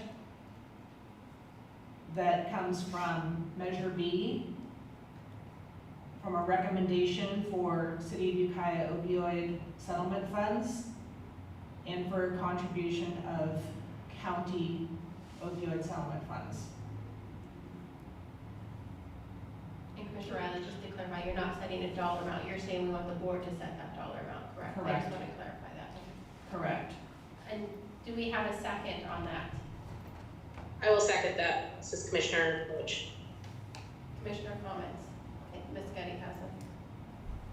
Well, I'm sorry. So we're asking for the Board of Supervisors to recommend an amount.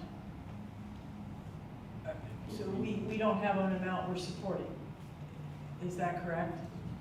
I am suggesting that it is a three-way contribution based on Measure B funds, opioid settlement funds from the city of Ukiah, and opioid settlement funds from the county. Okay, so we don't know how much we're saying is okay. We do not have clarification from the county yet on the amount that they have able to spend. And the only other issue I have is we heard from a supervisor. I don't know that all supervisors feel the same, and I'm gonna be honest, I've been texting my board. We have one that says they want the RFP process. My board is actually split. So I'm concerned as to what we're actually gonna get through the Board of Supervisors, which they don't have to listen to us, obviously. But I wanna give them something that they're going to move forward with, because I want to spend money on SUGT. And I don't wanna get held up anymore. And I realize that government, no offense, It's true. is slow. But, you know, if they're gonna come back and say we want an RFP, then we're held back more. And like I said, I can't speak now because my board is absolutely split. So some want an RFP, some don't. So there I go. But I would have a hard time voting for something that I don't know how much money we are getting. Sorry. Well, it would be up to $3.1 million, which is the full request, I guess. So if we wanted to include that in the motion, we could say, you know, up to $3.1 million. My preference would be less from Measure B with the contribution from city and county opioid settlement funds. But ultimately, the complete ask would be $3.1 million based on the information provided by Forestry Project. Commissioner Evia. My concern is, if an RFP was, Ford Street has certain services that they can offer and provide. And I would be wary about creating an RFP that included services that they don't provide. So how can that be guarded against? To be quite honest, whether Ford Street does or does not provide the services, we know what services our citizens need. And so we're not going to make an RFP to say, well, you're including this, so we'll put in an RFP, Ford Street, and you don't include this, so we're not going to. I think that's irresponsible, unethical, immoral, illegal. So what we do is we have our chair, who's the expert in the county on this, not meet with Ford Street and say, can you do this or can't you do this, but say, this is what we need. And we put out a fair RFP. And if Ford Street wants to respond to the RFP, hooray. Or if ABC company out of Sonoma County says, well, we can do it, and we're gonna respond, hooray. Competition is great. But no, just because they provide, I don't even want to know what they provide right now. I want to know what we need. Does that make sense? It makes sense, but it's also conceivable that if a broader RFP is created, it may be that no one applies. True that. We've had that in county experience before. But we don't want to put the tail wagging the dog here. We've been meeting for 4.5 years here. And at the last meeting was the first time we heard of this for $3.1 million. Well, I don't have an extra wheelbarrow full of money to say, here you go. I think that we as stakeholders know that we can ask for, and honestly, and maybe Jackie doesn't need to hear this, if Ford Street needs to modify their services based on RFP, hooray for them. Because Ford Street doesn't own the ability to treat our citizens. They're a service provider. We need to tell everybody, this is what we need, whether it's 3.1 or 6.5. How much can you provide our services for?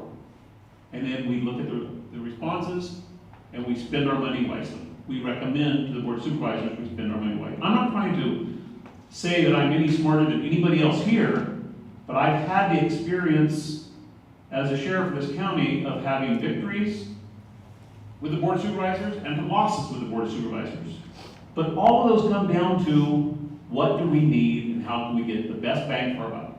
It's fourth time today in this room that praising videos. And if we've been talking about this for a year, I'd say, what are we doing? Why are we wasting everybody's time? But this is actually the first time it's been officially on the agenda. And we're giving it the necessary time that we should, but we can't just give that wheelbarrow money away to Jackie or anybody, or to the forestry or anybody, without knowing what we know. Thank you. So we have a motion on the table. I did want to just say to Commissioner Evian, we can put in an RFP, residential or detox or sober living environment, then they can apply for and/or, right? They can apply, we do all of these, or we could do that, right? So and then you get a proposal based on what they're offering to provide, and then it would be a little harder for the evaluation committee, because then it is deciding what's the most important that you get proposals in for. But we could do an and/or, right, just on that. But we do have a motion on the table. I did hear Commissioner Riley has concerns about if we go forward with an RFP, how that would impact forestry. I don't know if County Council Curtis is able to respond to that today. We can definitely take go forward with the motion and do a vote. I'll have Kristen respond in just a second. The other option, if this is going to stalemate, is having a special meeting to solve this, where we're able to provide more information, or someone else might make a motion. So I'm just throwing that out there as options. But County Council Curtis, can you possibly provide a response, or if you need more time, let us know to Commissioner Riley's questions. Yeah, I can give you a very brief response, which is that I do think there would be concerns. In particular, if you were to craft an RFP that were specific to what forestry is offered. At that point, you essentially have a sharing process, and I do think it would end up disqualifying the only requester. You may be able to do something more broad. I do have some concerns about the fact that essentially this would be in response to a request from one outside entity, but to the extent that we're not talking specifically about the contract for the construction work, and to the extent that we're talking about a grant program, rather than sort of a traditional RFP, I would need to do some more research before I'd be able to answer more definitively. And that was something that if the board, or if this committee did make that recommendation, I would have to be prepared to advise by the time it got to the Board of Supervisors.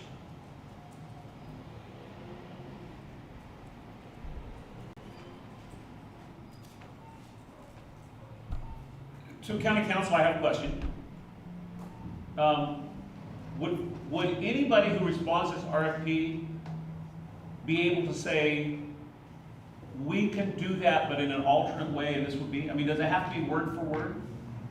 So it depends largely on how you structure it, right? So I mean, what we're essentially talking about is something a little bit different than our typical RFP context.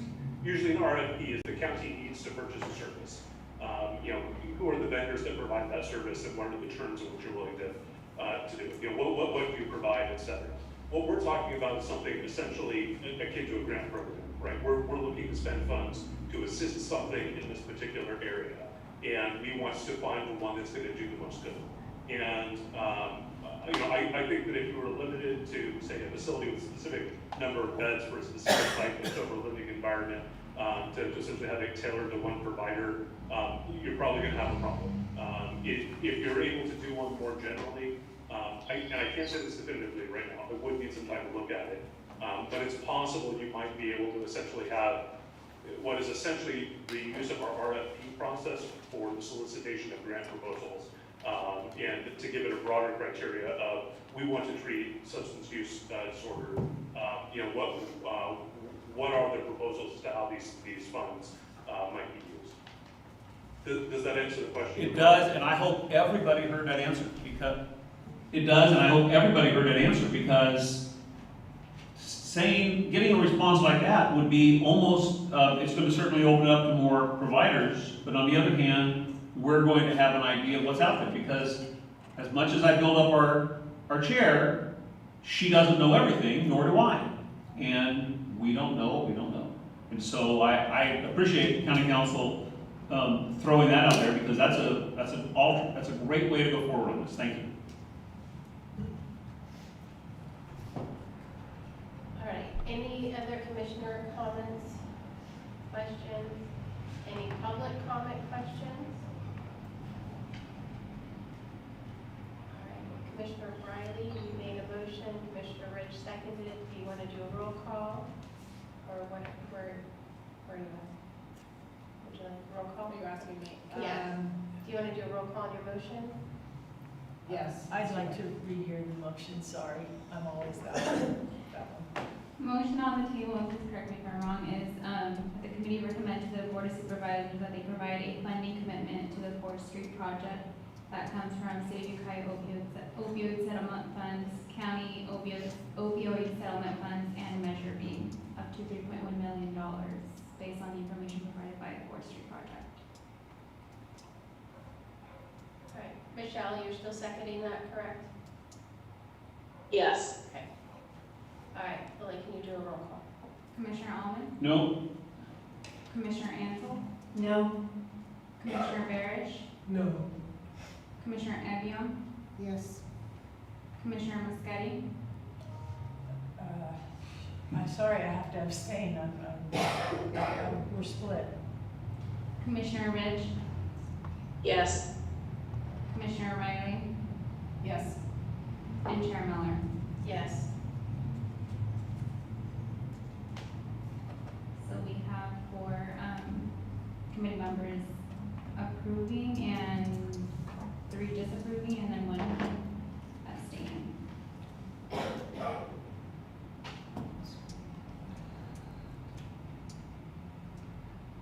that was a majority. It's only 4. It's only 4, it's not a majority, you have to have 5. That's right. All right, so do we have another motion? I'd love to make a motion very similar to the maker of the original motion, but take away the sole source, put in an RFP, with a very aggressive time frame that we can meet. I mean, even the executive director of 4th Street recommends this or approves this. So the same motion, but with a very aggressive time frame for RFP. And just to clarify your aggressive timeframe, 30-day timeframe with a After- special meeting. 30 days after our first meeting to prepare it, and then once it goes out, a 45-day return. Just want to make sure that's noted in there. Yeah. Lily, can you read back that motion for someone seconds? So the motion on the table is to put out an RFP with a 30-day time frame after the initial meeting, and with a response within 45 days. That's it. Do we have a second? May I ask for clarification, please? Yes. Are you recommending a specific process through which to prepare that RFP? Well, I'm going to rely on county council and our chair for the normal county aggressive that there is. I can use the county and aggressive in the same sentence there, because speaking from experience, I'm not going to overstep my boundaries of telling them what to do, because we will know. Yeah. Honestly, after 2 hours of this meeting, I think everybody in this room and everybody watching knows what we expect. And if we go back and look at this meeting, you're going to say, well, that was expected. Have a meeting to see what the stakeholders want, prepare the RFP in 30 days, put it out, let everybody know that, hey, in 30 days, we're going to be putting this RFP out, and then have a response. And then, and this is important, allowing the RFPs to be reviewed and accepted by the chair and her ad hoc committee. I have no problem with that, because a committee of 11 couldn't decide that today's Wednesday. So I would have no problem of our chair and ad hoc saying, this is the best bang for our buck. That's number 5. So does that answer your question? Mostly. Mostly. I think. I still have a general lack of clarity about what this RFP is actually for and how it will be crafted. It'll be for the same thing that your sole source motion was for. But that's also my concern, as I stated previously, that in and of itself could create a conflict that excludes the only provider in our county from providing the service that we're asking them to provide. As you heard county council and the chair say, you know, this can be part and parcel. You might have somebody who can provide what we're looking for, as in extreme mental health dual diagnosis, that can say, listen, I'm going to partner with Ford Street and do this. We've seen that with Redwood Quality on a regular basis, teaming up with others. So let's throw out what we want, and if it doesn't work, we're intelligent people. We can regroup and figure it out. Thank you. So Shannon, we will write it as county council recommended as a grant proposal, more of a grant focus that opens it up, that allows us to get, hopefully not have this conflict. Thank you. I'll work with county council to make sure we don't create a conflict. Thank you. All right, do we have a second to Commissioner Almond's, Commissioner Rich? I'm not seconding it, but if we get to the point of discussion, I would like to make a comment. Okay, all right. Do we have a second for Commissioner Almond's RFP? I'll second. All right, we have a second. Comments, Commissioner Rich? So I am concerned, even running this as a grant program, that we have a clear proposal that we are then developing an RFP process in response to as a professional grant maker that is a little backwards in terms of process and is really not transparent. I think even if you broaden the scope of the RFP and call it a grant program, you're still essentially creating an unfair advantage to one applicant by having the RFP process come in this way. It's not like we started out saying we're looking for substance abuse services, we know we wanted to include these number of things. This started because we had a request for proposal for a specific service that didn't understand what we needed and then went that direction. But we know they're gonna come in and there's support in the community, clear support, there's clear need for this. And I just think it's a really backwards way of running a grant program. Like, you just don't do it that way. Commissioner, I'm a little confused that you would think that an RFP is less of an unfair advantage than a sole source. Because a sole source is about as big of an unfair advantage as anybody could get of saying, the other people who may want to do this, we don't even want to hear from you, we're only going to go to 4th Street. So this at least opens it up. So do not forget who owns this money. And that's the taxpayers in this county. I'm not forgetting who owns it. I'm not going to argue with you. For a fair and transparent grant process, you don't start with a request from a potential grantee. The Commissioner Rich, when this comes up, what you do is vote no. That's all you have to do. It's that simple. Thank you. Any other commissioner comments or questions? All right, Lily, can you do a roll call, please?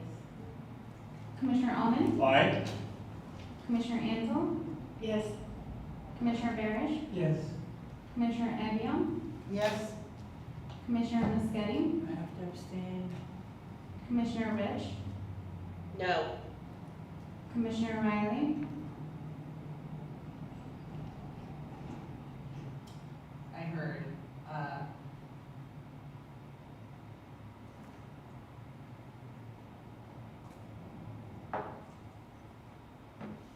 yes. And Chair Miller? Yes.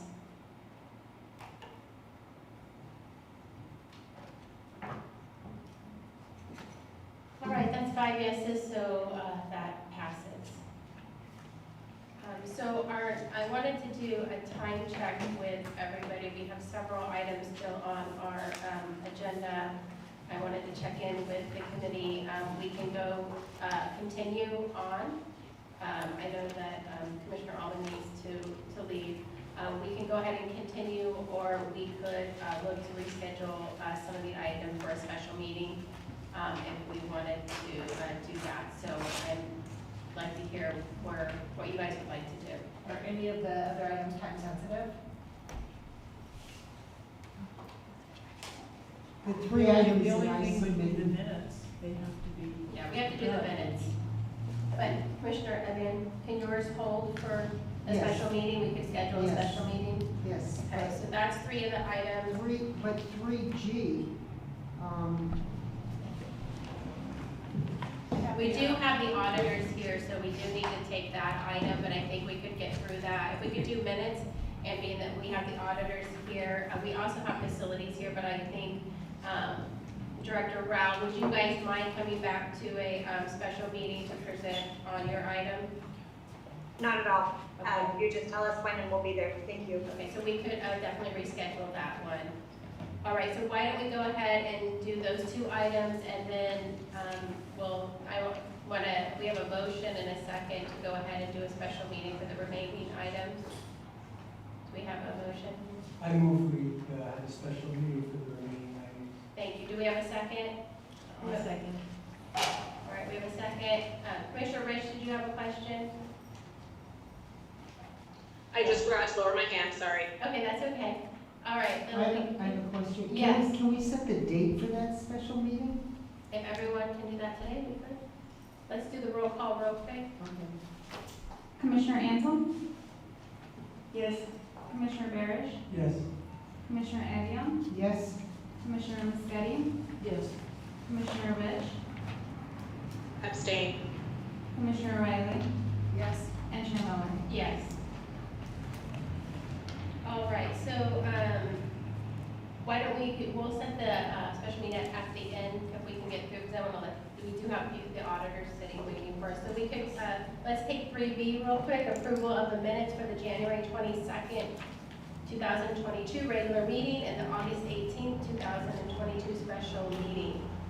Anybody have, changes or comments on the minutes? No. Do we have a motion? I move we approve the minutes of the 2 meetings. Do we have a second? I'll second. Do we have any other commissioner comments? Public comment? Billy, can you do roll call? Commissioner Ansel, Yes. Commissioner Barish, Yes. Commissioner Evian, Yes?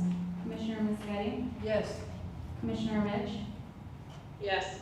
Commissioner Riley, Yes. and Chair Miller. Yes. All right, next we're going to move to item 3G, which is discussion of possible action regarding the Mental Health Treatment Act audit for the periods of 7/1/2019 through June 30th, 2020, and 7/1/2020 through 6/30/2021. And we have the company, Jeffrey Peak, I think is with us, and I think Shanice Cumbleson, our auditor, is also present. I know there were questions from this board. So I'm going to open it up to commissioners that you have questions regarding the audit. Their documents are in the packet again today.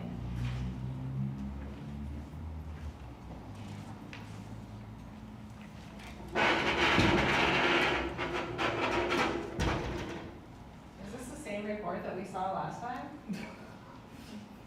It's still a letter. Yes, yes, it is the same report, and they're here to explain the report to us. Okay. Yes. So, any questions you have? Looking forward to an explanation. Well, would you like me to go ahead and jump in and just do a quick presentation? Yes, Jeffrey, that would be great, thank you. Okay, thank you so much. Well, I appreciate you having me here this afternoon. My name is Jeff Peak. I am the principal at CLA that was in charge of the engagement. We were actually engaged to conduct an examination over the assertions that the expenditures complied with the restrictions noted in Chapter 5.180 of the Mendocino County Code entitled the Mental Health Treatment Act. We performed these procedures over the period July 1st, 2019 to June 30, 2020, as well as a secondary report for July 1st, 2020 through June 30, 2021. The procedures were performed to allow us to be able to express an opinion over those assertions that the County of Mendocino complied with those requirements and the restrictions in the code. And so we made certain selections and performed risk assessments and did procedures over those amounts to be able to provide the opinions. And on both reports, we provided an opinion that that management's assertions that County Mendocino complied with the requirements listed in Chapter 5.180 of the Mendocino County Code entitled the Mental Health Treatment Act is fairly stated in all material respects. So I'm not sure if you have specific questions about that report, but the information that was used to determine that should have been provided to you already through your financial reporting. And so we were just providing that opinion on the compliance with the code. Commissioner questions? Commissioner Emmer? So when you state that the County of Mendocino complied with the requirements listed in Chapter 5.180, did you look at every single requirement? Did you identify specific requirements? And if you did, which ones did you identify?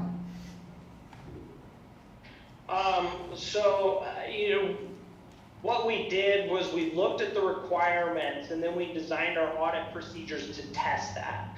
So we didn't look at every single transaction. We made a selection of transactions to be able to do that. So as part of that process, we looked at the inflows. So we looked at the tax revenues that were flowing into the fund, and then we looked at the expenditures that were spent within that fund, and we tested those to make sure they were in compliance with the act. That means that it would, anything that we tested was in compliance with the act in total. So it was within the purview of what it was allowed to be expended for within the act. And I know that there are some specific requirements because within the first 5 years, a maximum amount of 75% can be spent on facilities, and then a minimum of that 25% is on services and treatment. So we did consider that within our test work, and we didn't see anything to indicate that the county was out of compliance with that. Does that answer your question? Well, yes and no. I don't know if you looked at 5 tax revenue entries or 20, or how many expenditure entries, and when you bring up the 75 capital costs, 25 operational costs, which ones did you look at that you felt fell into which category and which into the other? There's just absolutely no detail that was provided. So, we were contracted to perform the examination and then provide that opinion over the expenditures that were incurred. So you should have the detail already that would have been provided to you through your financial reporting. So that would show you the detail of what we reviewed as part of our examination. But we wouldn't necessarily include that within the examination report because it's a very specific engagement related to compliance over specific items within that code. And so we can't just blanketly provide financial information because someone could get the wrong idea about what the procedures were that we actually performed over that, which was just to be able to provide an opinion on compliance with the code.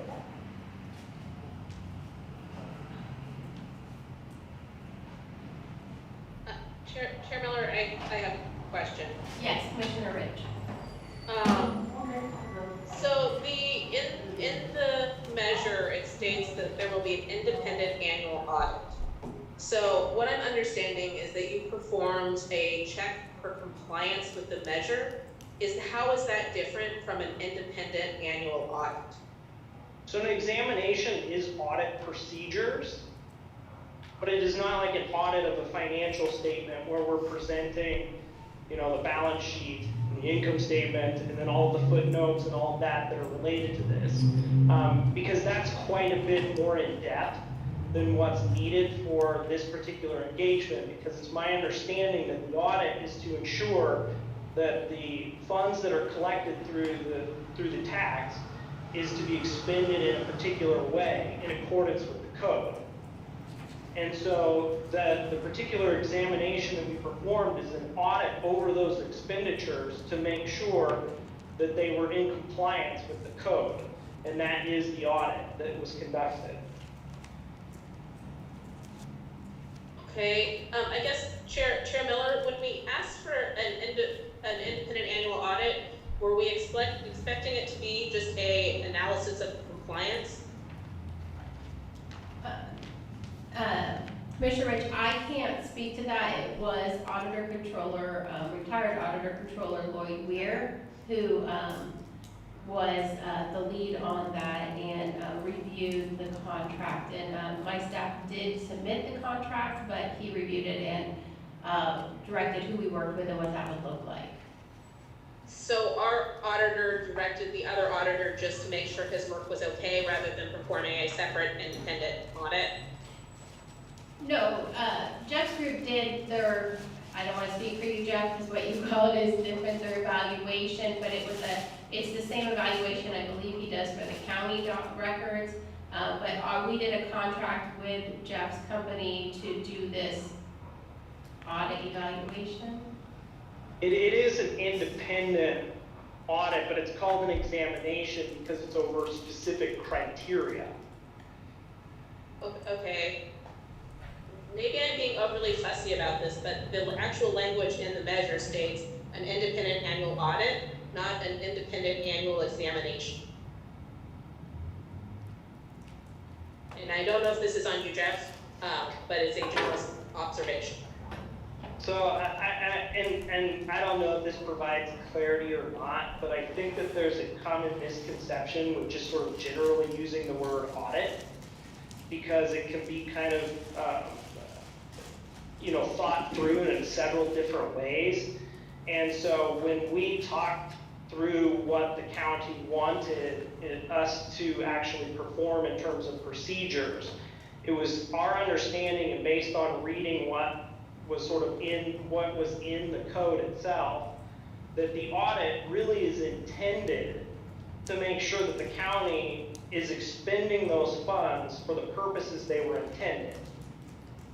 If I am wrong about that, I would need to kind of understand something differently, but that's my understanding, is that the audit is really intended to do that specific function, and that specific function falls in under an examination type engagement, which is still audit procedures. It's just a very specific type of a thing. And I don't know, Commissioner Rich, if maybe County Counsel Curtis could weigh in. Yeah, thank you, Madam Chair. So the language in the ordinance does indicate that it's an audit for purposes of, or for compliance with the specific purpose of this ordinance, meaning that the funds are expended in a way that's consistent with the ordinance. I do agree that the term audit is a little ambiguous in that context. Audit can refer to a number of different types of reviews, as I understand it, but it does appear that the purpose is to make sure that the expenditures are consistent with the limited purpose for which the funds can be spent. Just for clarification, where in the code is that language specifically? I am looking at section 5.180.040D.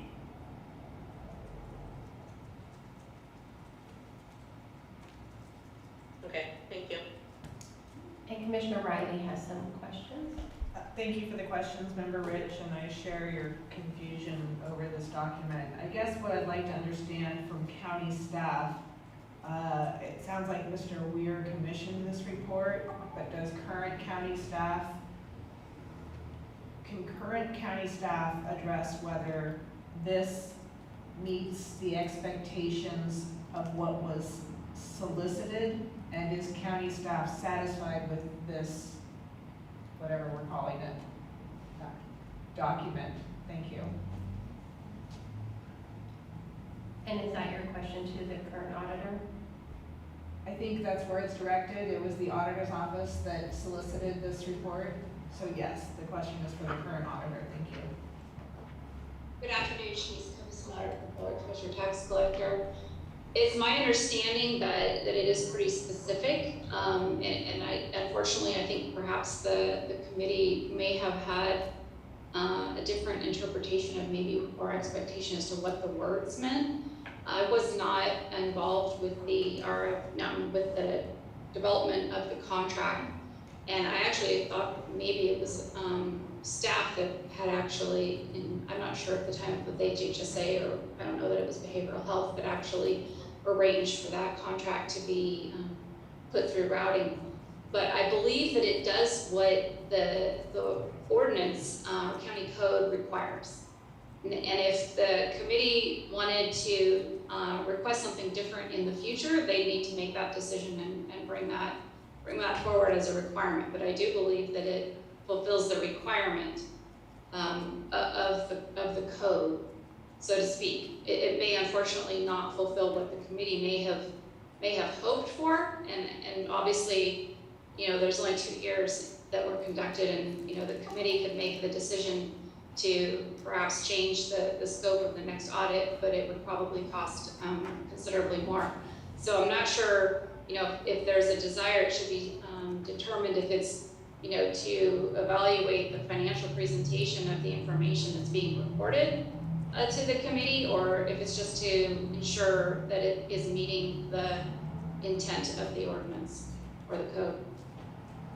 I was looking in our other financial report to see what we paid for this document.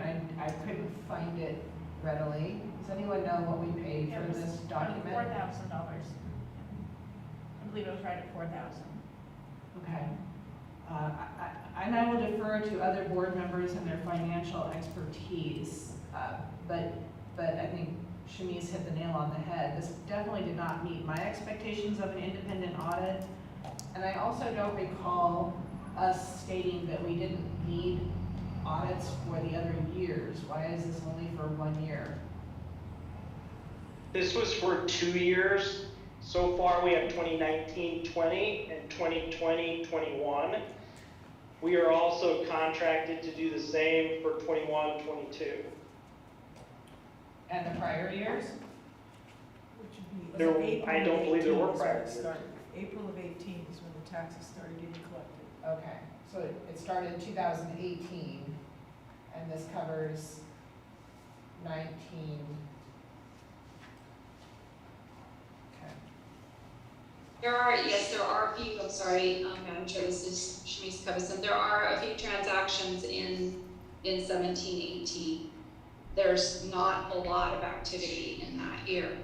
And then there is also a few more in 18-19, and I'm not sure how it was determined where to start, if maybe it was kind of looked at as to spend the kind of money for the few transactions in that first or second year. Maybe that was a consideration, I'm not really sure. Do we have the contract with the scope of work? Yes, we do have it, and it was for those 3 years. I do know that, and I remember because it is my staff who submitted it because we submit everything for Measure B, and my staff worked with Lloyd specifically, and at that point they were looking at just doing a couple of years to make sure this is what the committee wanted to see. And so that's kind of, we worked with, Lloyd worked on, it was pretty much a similar contract, my understanding, close to what the county currently has with the company, minus a couple different things. To meet what Measure B needed is what Lloyd worked with, and then there was a decision to have the 3 years looked at, make sure it was what the committee wanted, and of course there could be changes if there wasn't an agreement with what the auditor had put together. So I think if we're not happy with this, then we as a committee need to make a decision on what do we want, and then work with Jeff and his group to see what that would cost. And I'm assuming, sorry, Chair, I'm assuming we work on a fiscal year just like everybody else, July through June. Correct? Yes, that's how your budget works.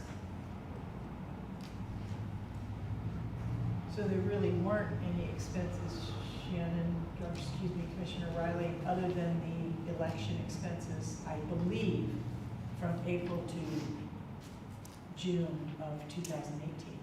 I believe, I could be wrong. Right, but 18-19 isn't included in here at all. Right. Yeah, so that we're missing a year and a half or so. So what I gleaned from the reports that we received in 17-18, there was the election expense. There was also the expense for the Kemper report, and there was a behavioral health needs assessment.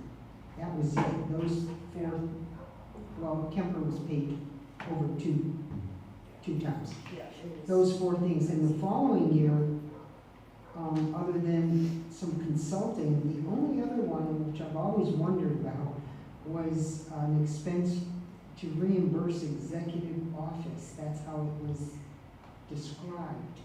And there wasn't any more detail than that. But my question also to the auditor, when you stated that you looked for compliance, that the funds were spent in the way they were intended, I wonder, and I'm not, there's no innuendo here at all, but I just wonder if there's an expense for, let's say, certain employee time of X dollars, how you would determine whether that's an appropriate expense or whether it's too high, for example. How would you determine that? Well, I mean, we would take a look at all of the supporting documentation surrounding that cost. So if there was an employee that was being charged into that, we would take a look at what where that was coming from, how it was determined that that was going into, the Mental Health Treatment Act, to be applied against that particular fund, and make sure that, if there was a time study or something else that was done, that was conducted in terms of, what things they were working on, how their time was allocated and such, so that it was appropriate to be allocated to this particular fund. Was that part of the scope of this or not? Of this audit? Right off the top of my head, I don't have the transactions that we tested sitting right in front of me, so I don't want to mislead you and say one way or the other. We performed this audit though in accordance, or the examination, which is a form of an audit, but we performed it in accordance with the standards that were required in terms of making those selections, looking at certain transactions, and then how we went about testing those. So we performed all of that within the standards that were required to be able to allow us to provide an opinion.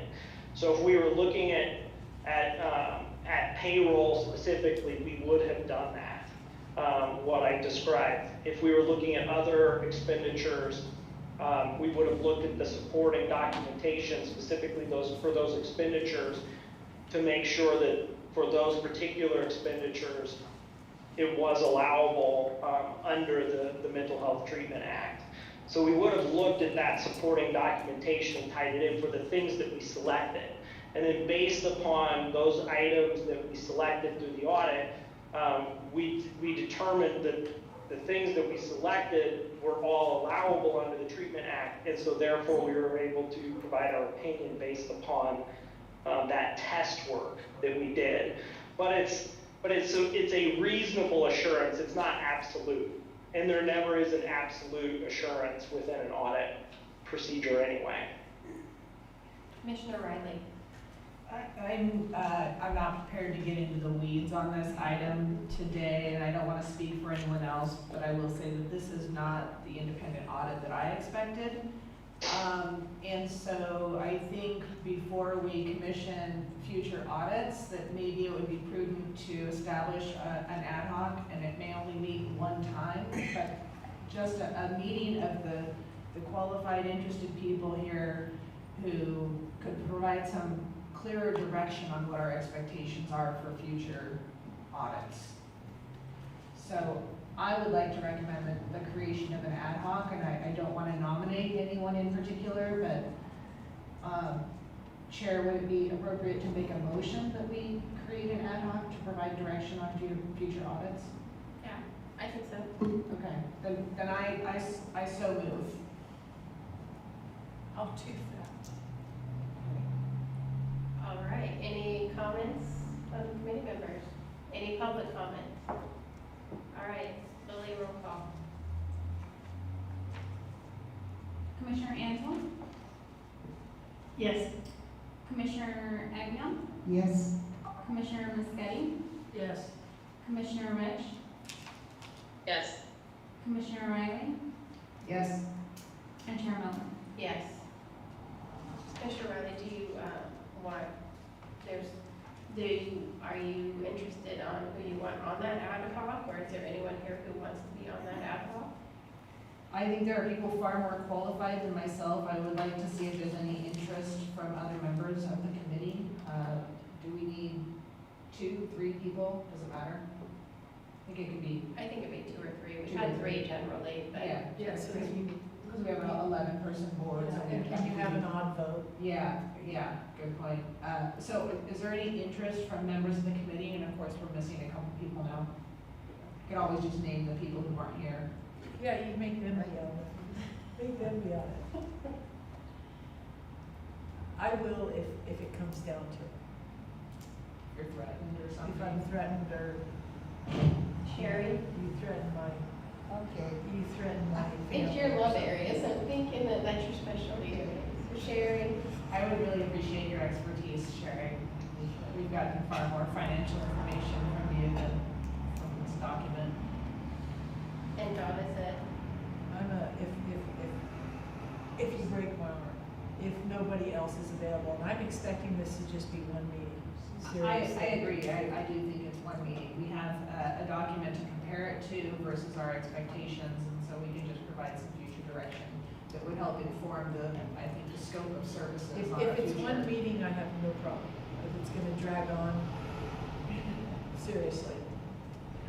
I'll join the team as long as it's one meeting. One meeting, Doris, if it's more than that, you know. they're all getting off. All right, I might, I don't know if you guys agree, I would like to have Mary Alice part of that as our fiscal I lead. don't know. I think it would be good. Perfect. I appreciate that recommendation as well. Okay. Do we need to do an additional motion to have those members serve? Yes. Yes. Okay, then I nominate members Evian, Antle, Moschetti, and Wilford to serve on the ad hoc for the, to provide direction regarding future audits. Second? I'm not seconding I'll second it. that one. Any commissioner comments? Public comment? All right, Lily, can you do a roll call? Commissioner Ansel, Agree. Commissioner Barish. Oh, sorry, he's no longer here. Commissioner Agnew, Yes. Commissioner Moschetti, Can I abstain? No. Yes. Yes. Commissioner Rich, Yes. Commissioner Riley, Yes. and Chair Miller. Yes. Right, is there any other, it looks like, County Council Curtis has his hand up. Thank you, Madam Chair. I just wanted to ask for a clarification. The ordinance frequently talks about the independent audit and the performance management strategy sort of in the same, I don't want to say the same breath, but it discusses them together. I just wanted to clarify, the ad hoc, I think was only for the audit, not the strategy, but I just want to confirm. That's correct, thank you.